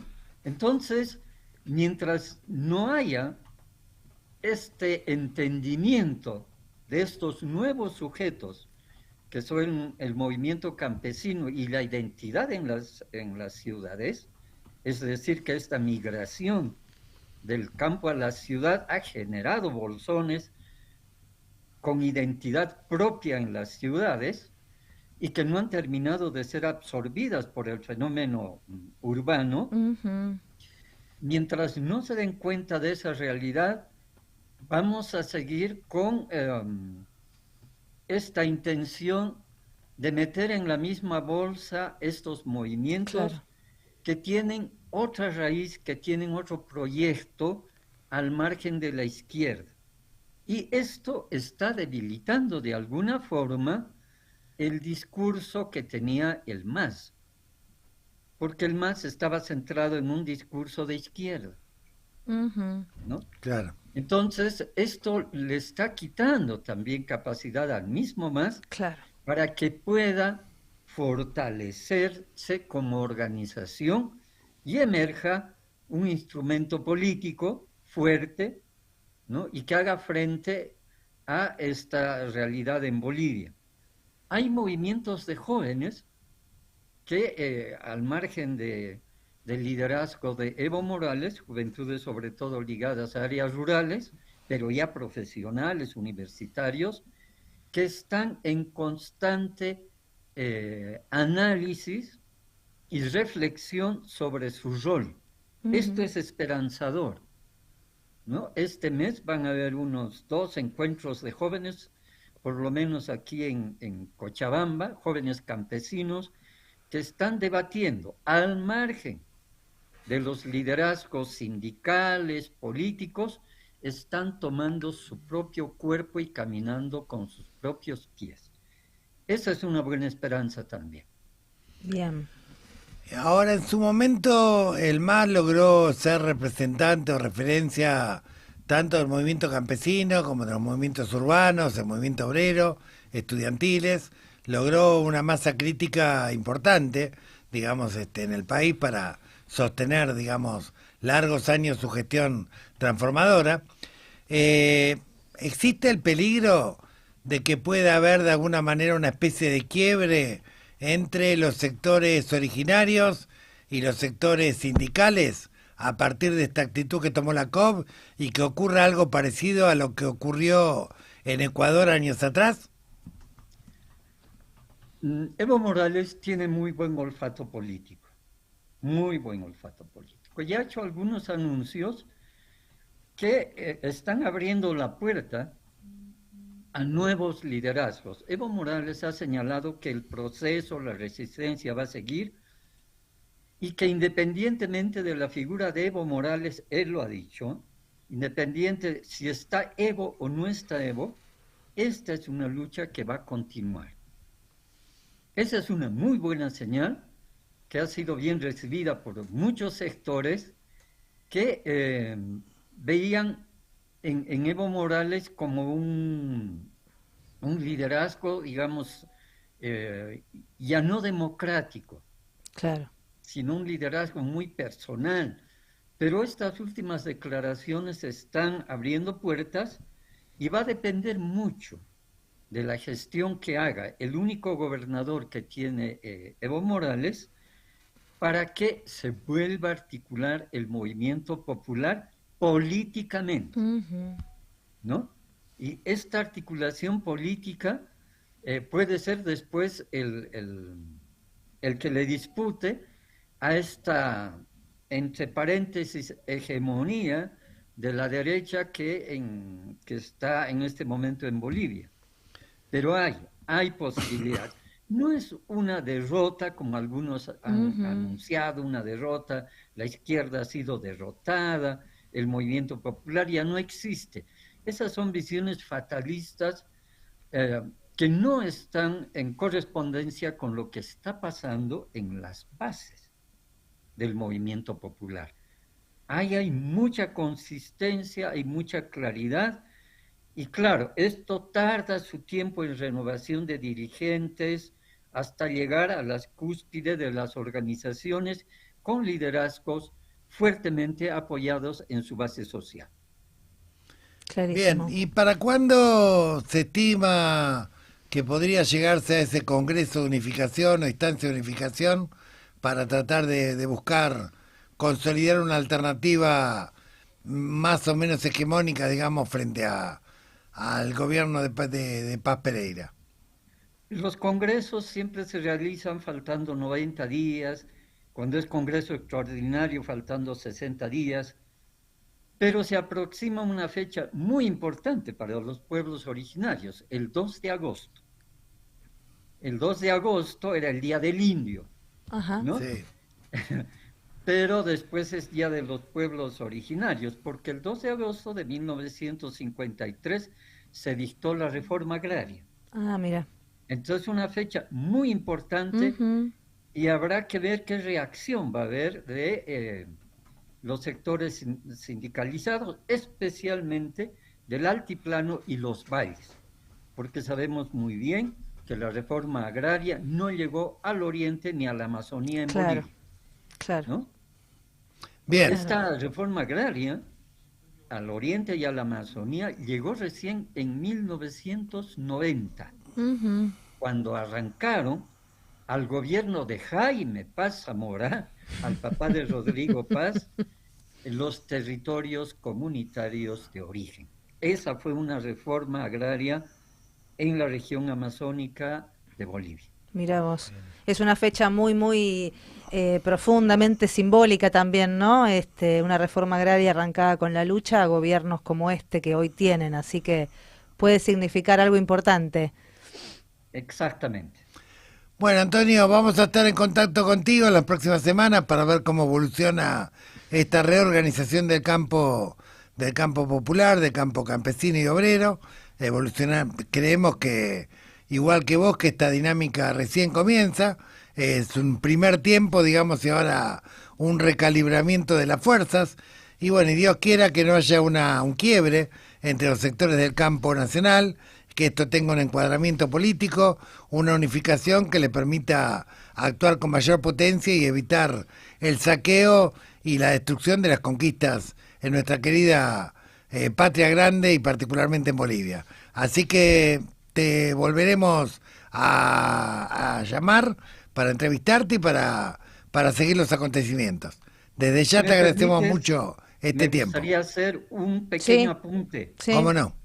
Las iglesias evangélicas, no todas, algunas que se reúnen como iglesias evangélicas unidas tienen un representante que ha viajado a Israel y que ha ido a pedir colaboración y apoyo para el gobierno de Bolivia en temas de espionaje y de dotar elementos para la policía. Y lo ha declarado abiertamente a su regreso de Israel en una conferencia de prensa. ¿Qué te parece? Bueno, ese era el apunte que te quería hacer. Gracias. Bueno. Peligrosísimo. Muchas gracias por la información y bueno, y seguimos atentamente los acontecimientos y mucha fuerza para el pueblo de Bolivia que resiste, lucha y defiende los derechos conquistados que hoy quieren arrasar. Abrazos, Antonio. Hemos conversado nuevamente con el amigo Antonio Abal, él es analista político y desde Bolivia nos pintó un panorama del estado de la situación. Bueno, vamos a la última tanda del día de hoy. Radiográfica. 20 años. 20 años con las patas en la fuente. Recuperando el aire. En movimiento. Construyendo comunicación popular. 20 años sonando a Radiográfica. www.radiográfica.org.ar. Los clásicos del domingo. Apiladas deportivas por Carlos Zaira. Panorama sindical de Lucas Molinari. Fuentes seguras por Gabriel Fernández. Infórmate desde el pueblo y desde el sur. La Gráfica. Pensamiento nacional y popular. La historia de 20 años vitales del fútbol argentino están en Héroes de Tiento y Héroes en Tiempos Infames, de Carlos Zaira. 2 libros, 300 historias y 1300 páginas para comprender el fútbol argentino entre 1920 y 1940. Los ídolos, los grandes equipos, pero también las complejidades de una época que sigue marcando a nuestro fútbol. Lo conseguís en librerías o en la tienda digital de Ediciones Fabro. Frente Telefónico, la agrupación de los trabajadores y trabajadoras de las telecomunicaciones de FOETRA, Sindicato Buenos Aires, Unidad para la Defensa de los Intereses de los Telefónicos y por el Proyecto Nacional y Popular. Radiográfica abrió las ventanas del estudio. Ahora podés chusmear lo que pasa en nuestro canal de YouTube. Búscanos como Radiográfica FM 89.3. Suscríbete a nuestro canal y entérate de todas las novedades, entrevistas, editoriales, música en vivo. Somos bichos de radio. Hacemos radio. Sumamos otro sentido a la comunicación popular. La Gráfica. Nuestra voz y la tuya en el mismo aire.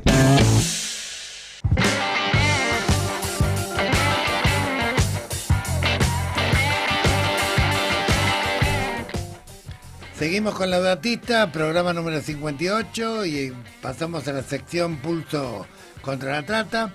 Y así como seguimos atentamente casos que han conmovido a la población, casos que tienen que ver con la trata y el crimen organizado, del mismo modo que estuvimos cubriendo y seguiremos cubriendo la causa y el juicio oral por la desaparición forzada de Loan, también queremos retomar un caso que también conmovió a la opinión pública fuertemente y que también puso al descubierto un montón de aristas que tenían que ver con complicidades políticas, judiciales, policiales e incluso trata, que tiene que ver con la masacre, con el crimen y descuartizamiento de la adolescente Agostina Vega, y un corresponsal que cubrió desde el primer día esos acontecimientos y luego todo lo que la trama que se fue mostrando de alguna manera o poniéndose al descubierto, es nuestro colega Cristian Echevarría, conocido como Cristian Eche, corresponsal de Crónica y siempre al pie del cañón, en la trinchera cuando ocurren estos casos, digamos, tan graves. Cristian, ¿cómo estás? Buenos días. Aquí estamos en Las Audatistas, Ximena Ratoni, Facundo Lugo y Gustavo Vera. Bueno, Facu, Gustavo, ¿cómo estás, querido? Tanto tiempo. ¿Cómo andas vos? Bienvenido. Un placer, gracias por la invitación. Bien, Cristian.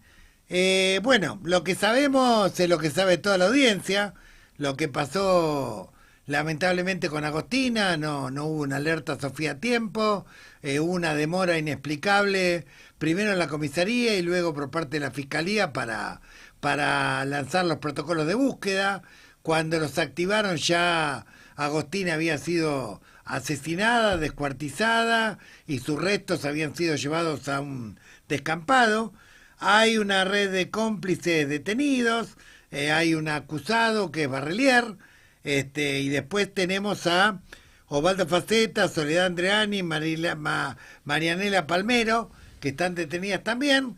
Pero bueno, a ver, contanos un poco para que la audiencia entienda todo lo que se descubrió de este caso, que después como llegó el Mundial y otras noticias, etcétera, no tuvo tanta cobertura, pero que bueno, que pone al descubierto un entramado de la noche de Córdoba muy jodido, muy vinculado a la trata, a la explotación de menores, al narcomenudeo, a favores políticos o promiscuos entre el Estado y sectores de crimen organizado. Contanos un poquitito cómo es esta trama y qué es lo que está investigado hasta acá y qué es lo que todavía no se ha ni siquiera empezado a investigar. Bueno, Gustavo, a ver, es muy complejo, ¿no? Estamos hablando de un caso muy complejo porque primeramente se denuncia una búsqueda de paradero, se buscaba una menor de edad que se había ido de la casa. Bueno, según fuentes, a medida que nosotros fuimos averiguando, nos fuimos adentrando, resulta que no era la primera vez que Agostina se iba de la casa, ya era la tercera vez. Se había ido con amigas en una oportunidad, se había ido con este muchachito con el que andaba. O sea que no era la primera vez que Agostina se había ido de la casa. Por eso la primera denuncia, que es el día domingo, o sea, por lo menos unas 8 horas más tarde de la desaparición, es una denuncia de búsqueda de paradero muy livianita, vamos a decir así, bien, una denuncia muy livianita, creyendo, entendemos nosotros, la familia, que Agostina se había ido como siempre, ¿no? Pero a medida que pasaban las horas, obviamente empezaron a pasar los días, empezaron a pasar las semanas, Agostina no aparecía, y claramente, recordemos que Agostina desaparece, se va de la casa el sábado a las 10:30 de la noche aproximadamente, se toma un remis, que son unos 15 minutos de viaje, desde el barrio General Mosconi hasta Cofico, 1,5 cuadras de la casa de Barrelier, es donde baja la menor de edad, ya la estaba esperando el propio Barrelier ahí. El remisero cuenta que en ese viaje, en esos minutos, la nena estaba bien, estaba contenta, que se iba a ver con el novio de la mamá. Bueno, hasta ahí todo bien. La cuestión empieza después, cuando la nena no aparece, cuando la nena, 4 horas más tarde de desaparecer, se apaga su teléfono, muere la señal del celular, o sea que ya no se sabía, ya no se podía comunicar por teléfono a la familia, a las amistades, con la menor. Esto ya en la madrugada del domingo. Esto ya en la madrugada del domingo, o sea, ella desaparece y a las 4 horas el teléfono, se borra del mapa.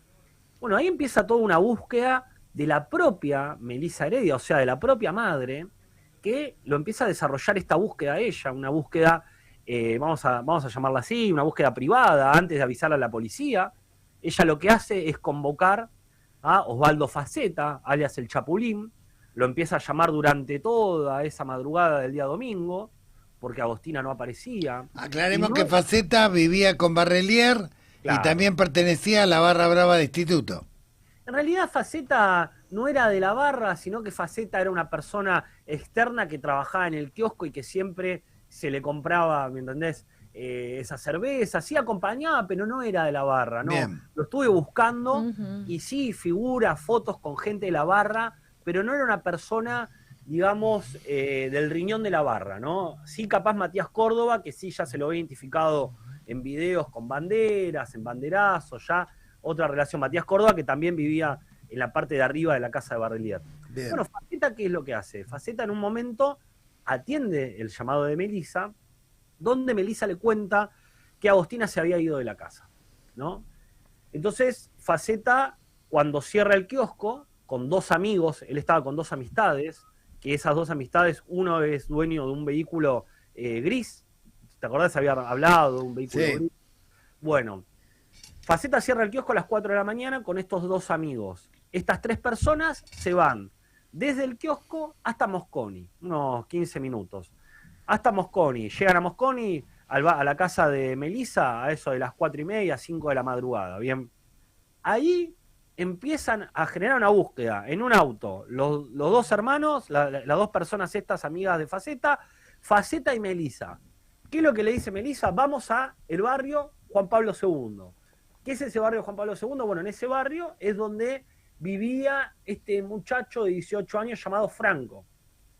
Tanto para, vamos a decirlo así, tanto para la madre como para el fiscal, en la primera hipótesis y línea de investigación, Agostina estaba con Franco. Claro. Agostina estaba con este pibe de 18 años que era una especie de noviecito que tenía una relación. ¿Qué es lo que pasa? Que se dan cuenta que Franco, ese sábado de la noche, estaba preso. Claro. Estaba en cana por pelearse en la vía pública. O sea que Franco queda esa línea, esa primera línea de investigación, que no solamente tenía la madre, que la madre es la que denuncia, que la nena podría estar con Franco, que en ningún momento menciona a Barrelier. Esa línea de investigación se cae a las horas cuando la policía entrevista con el padre de Franco. Y ahí es donde cuentan que estaba preso y automáticamente chequearon el dato que sí, que Franco había estado preso, que había pasado toda la noche del sábado en la comisaría. Bien. Ahora, este Barrelier tenía antecedentes. Bueno, finalmente todo el mundo sabe lo que ocurrió. Lo que ocurrió es que Barrelier aparentemente, o por lo menos de lo que lo acusa el fiscal, es de haberla asesinado, descuartizado, probablemente con un intento de, no sé si se confirmó que fue antes abusada o violada, pero sí con una intención claramente de ponerla en conexión con toda una serie de prostíbulos que explotaban menores. Bueno, ¿cómo empieza, Gustavo? A ver, chicos, toda esta cuestión. Al principio, todo se quería cerrar o se pensaba cerrar que este Barrelier era un femicida, que había actuado solo, que que el caso ya estaba, que era esto, era lo que estábamos viendo. Sí. Pero ¿qué pasa? La madre Agostina no es ni el periodismo acá, no es ni un abogado de un lado o del otro, es la propia madre la que trae a colación estas palabras que para mí fueron fundamentales, que es el ajuste de cuentas. Cuando Melissa introduce esta palabra, esta teoría de ajuste de cuentas, es donde, a ver, el miedo que había en Córdoba, que hay en Córdoba, mejor dicho, porque ¿qué pasa en Córdoba? La prostitución está a la vista de todos. Claro. Estos bolichitos, barcitos, que Guachitas, que Malibu 1, que el 2, todo turbio. En las esquinas de Córdoba, lamentablemente, la prostitución está a la vista. Uno ve gente mayor prostituyéndose, no es que ve menores ahí prostituyéndose. Pero el tema es que vos decís la palabra guachitas. ¿Y por qué vinculamos guachitas? ¿Y por qué salen a decir, no, que guachitas no tiene nada que ver con el caso de Agostina?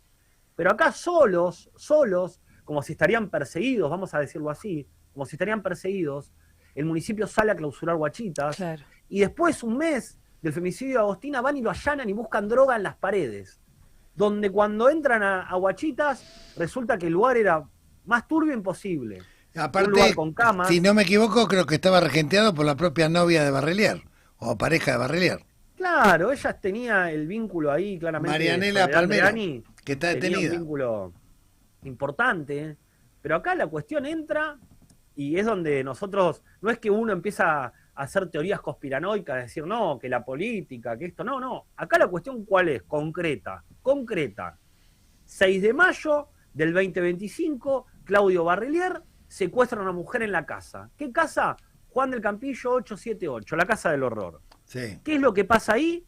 A una mujer la invitan y apenas ingresa a ese domicilio, Barrelier se le tira encima y le saca el teléfono celular, la ata en una silla, empieza a sacar una serie de fotos, empieza a hablar por teléfono, hablando de un monto de dinero, como si fuese una especie de entregador. Un entregador. Bien, esta mujer se logra escapar. Cruza enfrente, que hay una peluquería, le pide ayuda al peluquero, Barrelier sale a la calle, fumándose un pucho como si nada. Bueno, yo me hice de las imágenes de lo que fue ese operativo del 6 de mayo del 2025, y vos ves cintas de peligro, policías por todos lados, móviles de policía, o sea, una escena similar a la que vimos con todo el circo de los allanamientos en la casa de Barrelier. ¿Qué es lo que pasa ahí concretamente? Que el tipo sale pagando una fianza de por lo menos 5 millones de pesos y el abogado que lo representa es el propio Ricardo Moreno. Es un ahí, concejal, Ricardo, un concejal. Concejal que había tenido un cargo más importante de senador, creo que había sido. Pero acá, ¿cuál es el tema? Recién justamente hablando con un colega, con Miguel Sánchez, que me ayudó muchísimo en la investigación, me dice que Moreno está muy enojado, por ejemplo, con Crónica, con el canal que yo trabajo y con toda la escena, porque ¿qué pasa? Lo nombramos mucho, pero acá no es que lo nombra uno porque tiene un color político, no. Acá estamos hablando, vamos a los hechos. Vuelvo a decir, 6 de mayo del 2025, Barrelier cae preso por privación ilegítima de la libertad. ¿Quién lo defiende? Ricardo Moreno. Claro. Sí. ¿Quién paga esa fianza? No lo sé, si el tipo... Además, otra pregunta, Cristian. ¿Quién permitió que Barrelier, con esos antecedentes, fuera, digamos, planta permanente del municipio? No se iniciara ningún sumario, no lo separaran. Si no fue Moreno, pega en el poste, me parece.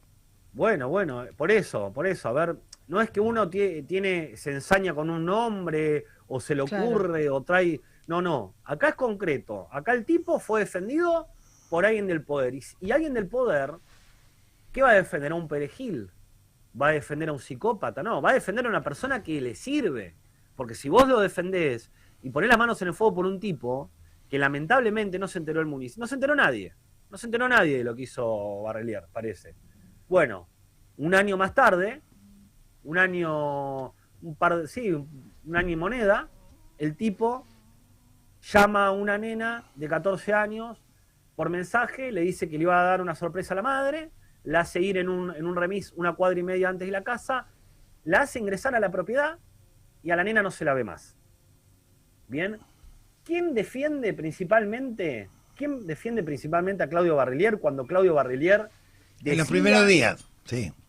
¿Cómo? En los primeros días Claro. de la desaparición de Agostina, ¿quién lo defiende? Bueno, en los primeros días de la desaparición de Agostina, cuando él decía que la persona que había ingresado a la casa era la hija, cuando él decía que había un auto rojo, Sí. nombra a un pibe, a este Franco, donde le miente al propio Gabriel Vega, al propio papá de Agostina, y bueno, crea toda esa serie de mentiras. El abogado, el principal abogado que tiene Claudio Barrelier es Sánchez de Bianco. ¿Quién es Sánchez de Bianco? Era una persona de Moreno. Claro. ¿Bien? Creo que es el yerno, bueno, un lazo directo con Moreno. Una persona, uno de los penalistas más caros de Córdoba. Pero no es que, vuelvo a decir, no es que tengo nada contra el tipo, porque el tipo ni lo conozco, lo Es vi un dato una de vez la sola en realidad, tribunales, sí. no tengo idea quién es el tipo. Sé que es el más caro y uno de los más caros penalistas de Córdoba. El único que sé. Está claro que estaban encubriendo a un engranaje clave de una red que tenía que ver con captación con fines de explotación, porque además Barrelier estaba vinculado a estos boliches y particularmente a Guachita, que fue clausurado rápidamente cuando se destapó la olla. Por eso, vos decís, estás perseguido, comprate un perro. Pero acá no solamente estás perseguido, sino que automáticamente Guachitas, como piezas de dominó, empiezan a cerrar. Guachita, Lubelito y Malibú, tengo entendido, Claro. 3 lugares. Y acá lo horroroso que lo hicimos en el programa de Tomás Méndez, que él conoce muy bien Córdoba, me hizo caminar desde Guachitas hasta Gendarmería y Policía Federal, está a 2 cuadras y media. Hice Claro. 1, 2 cuadras, doblé a la izquierda y tenía Gendarmería, 50 metros más tenía Policía Federal. O sea que, ¿me entendés? Está funcionando algo returbio a 2 cuadras. Claro. de Y las imposible que autoridades eso funcione sin complicidad policial y además municipal, ¿no? Porque obviamente todos los vecinos sabían lo que ahí ocurría y muchos vecinos, entiendo que testificaron que, incluso ante los medios, que se explotaban menores de edad. Sí, no solo eso, sino que la propia página de la municipalidad también te vendía Guachitas como un lugar, no sé, turístico, un horror. Claro, Un horror. claro. Habiendo tantos lugares turísticos en Córdoba que el municipio te promocione ese lugar tan turbio. Es una especie como de turismo sexual, vamos a ponerlo así. Ahora, ¿qué reacción tuvo el municipio frente a esto? ¿Qué explicó? ¿Por qué Barrelier estaba en la planta? ¿Por qué esos lugares estaban habilitados, entre comillas, funcionando como centros de explotación? ¿Qué medidas tomaron? ¿A quién se destituyó? ¿Y cómo sigue la causa? Mira, yo estuve en lo que es el área de tránsito, donde trabajaba Barrelier, entré al área, había una consigna policial, que obviamente que está ahí. Me acerqué a la pecera y cuando empecé a preguntar por Fernández o Contreras, que eran los jefes de Barrelier, no sabían qué decirme. Me decían que los habían como apartado, pero no es que lo echaron, lo sacaron a otro cargo. Y cuando empiezo a preguntar por Barrelier, se miraban como que nadie lo conocía. Pero si el tipo hace una semana atrás era tu compañero, ¿me entendés? Empezás a preguntar y se chocaban, ¿me entendés? Adentro, ¿me entendés? No, como que no sabían qué decir. Y bueno, ahora yo te voy a decir una cosa, Gustavo. Hay una causa que lleva el doctor Luis Obregón, que es una causa paralela con el tema de las licencias truchas. Porque no solamente Barrelier pertenecía a un engranaje de corrupción tal que también te vendían licencias truchas, ¿me entendés? O sea, no es solamente un tipo que las 62 organizaciones, que entró al municipio, no, solamente, sino que pertenecía a un engranaje que claramente lo que hace es recaudar para la famosa corona. Entonces, un tipo con contactos, claramente, y no era ningún perejil. Cristian, ¿cómo estás? Facundo te saluda. Facu. Consultarte por el papel de la familia, ¿no? Porque, bueno, ahí Agostina era hija de una pareja que estaban separados hace algún tiempo y hay como una línea divisoria, inclusive con el rol, el papel que juegan los abuelos maternos y paternos. Parecería haber inclusive la vinculación con la fiscalía, que en algunos casos fue más crítica, en otros lados hay alguna conexión. ¿Qué dato o cómo ves caracterizar el rol que juegan la familia, el círculo más próximo a la niña Agostina? Bueno, tenés dos líneas que son totalmente distintas. Por un lado, la línea de la familia Heredia, los abuelos maternos de Agostina, la mamá de Agostina, tíos, toda esa familia materna, con una querella, que es el doctor Nashi.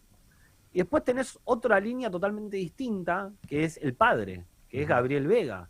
que sus abogados querellantes, la doctora Lanís y el doctor Torreani, otra línea totalmente distinta. Por ejemplo, el doctor Nagy, por ejemplo, con una línea totalmente distinta, el tratado en los medios nacionales, medios locales, provinciales, por ejemplo, la familia armar marchas, y por otro lado lo tenías al padre que no asistía a ninguna marcha, que no hablaba con los medios, sino lo que hacía el tipo, como era policía, estaba, digamos, buscando a la nena. El tipo se metió en los galpones, se metió en el barrio, iba de acá para allá, le permitió al fiscal ser parte de la investigación. Es más, el día que van a la casa de Barrelier, el martes a la noche, donde Barrelier le dicen que iba a declarar y termina detenido, es el propio Gabriel Vega quien participa ese día en la casa de Barrelier. Le dicen, vamos a la jefatura de policía, si declarás. Es el propio Gabriel Vega quien lo escolta a este vehículo civil y lo llevan. ¿Qué opino de la familia? Y es extraño. Ahora, mirá, a mí lo que me confirman los vecinos es que les dieron trabajo del municipio de Córdoba a la familia Heredia. Al abuelo le dieron trabajo y todavía me confirman que el abuelo tiene trabajo en el municipio ahora. Me están tratando de confirmar si la madre y otros familiares también. Pero ¿cuál es el tema? Si vos te pones a analizar, especialmente lo que está en los medios, ¿no? Y obviamente las declaraciones, porque vos tenés una declaración al principio, después tenés otra, entonces las declaraciones, como que en una dicen una, en otra dicen otra, por eso termina cayendo un mes después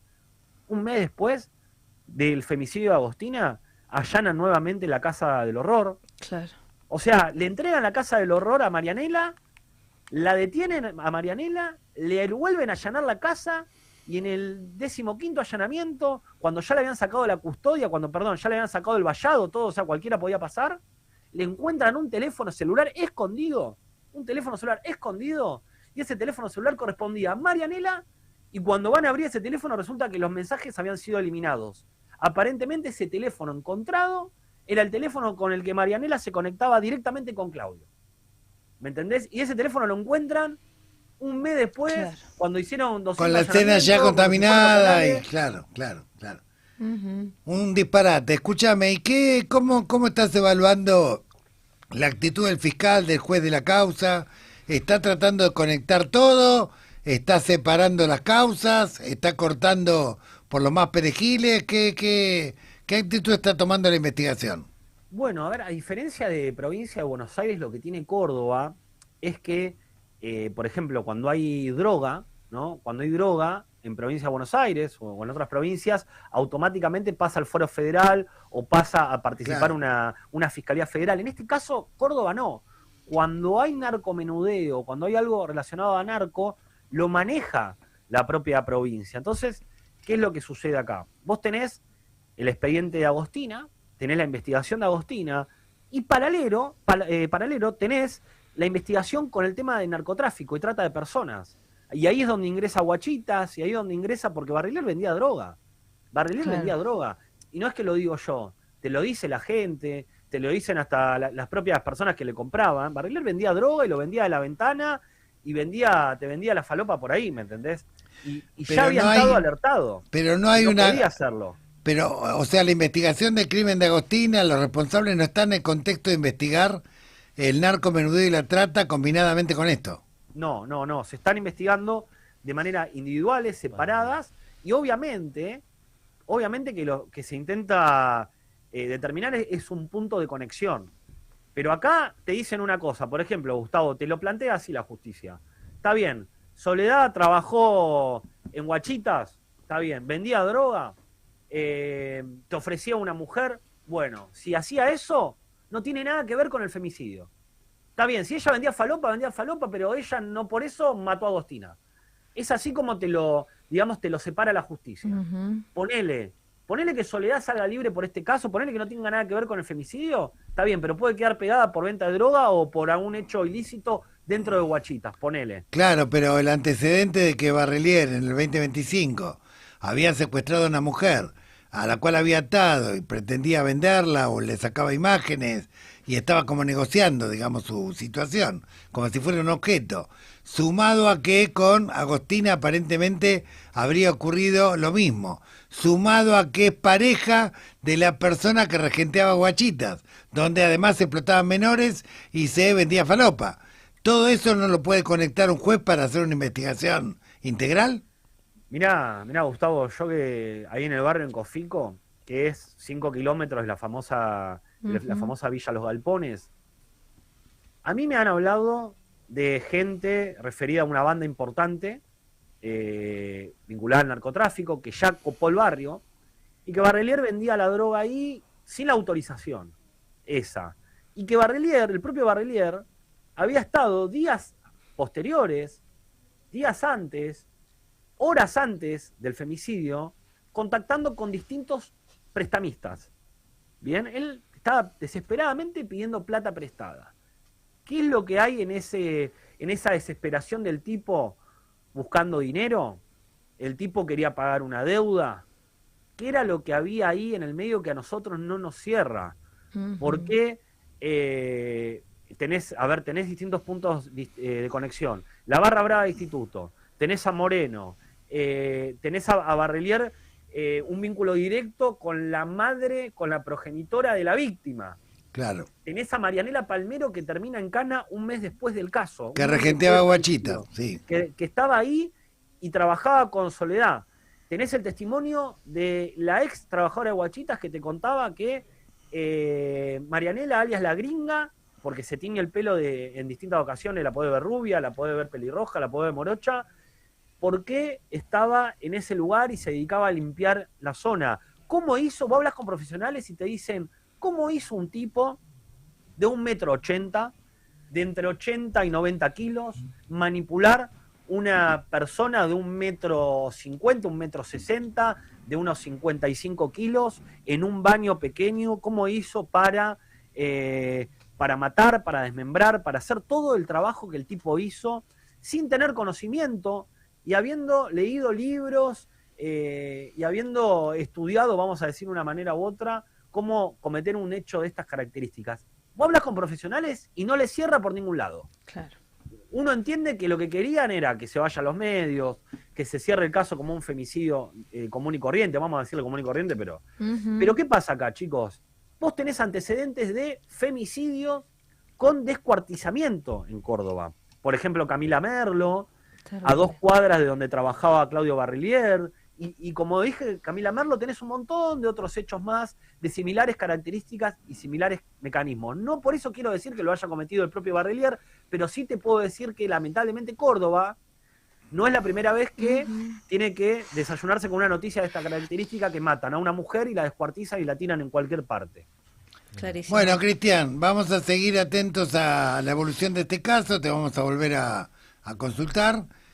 Claramente tiene que investigarse todo el entramado de trata, narcotráfico, complicidades policiales, políticas, mafiosas también, que hubo en este caso, que destapó este caso.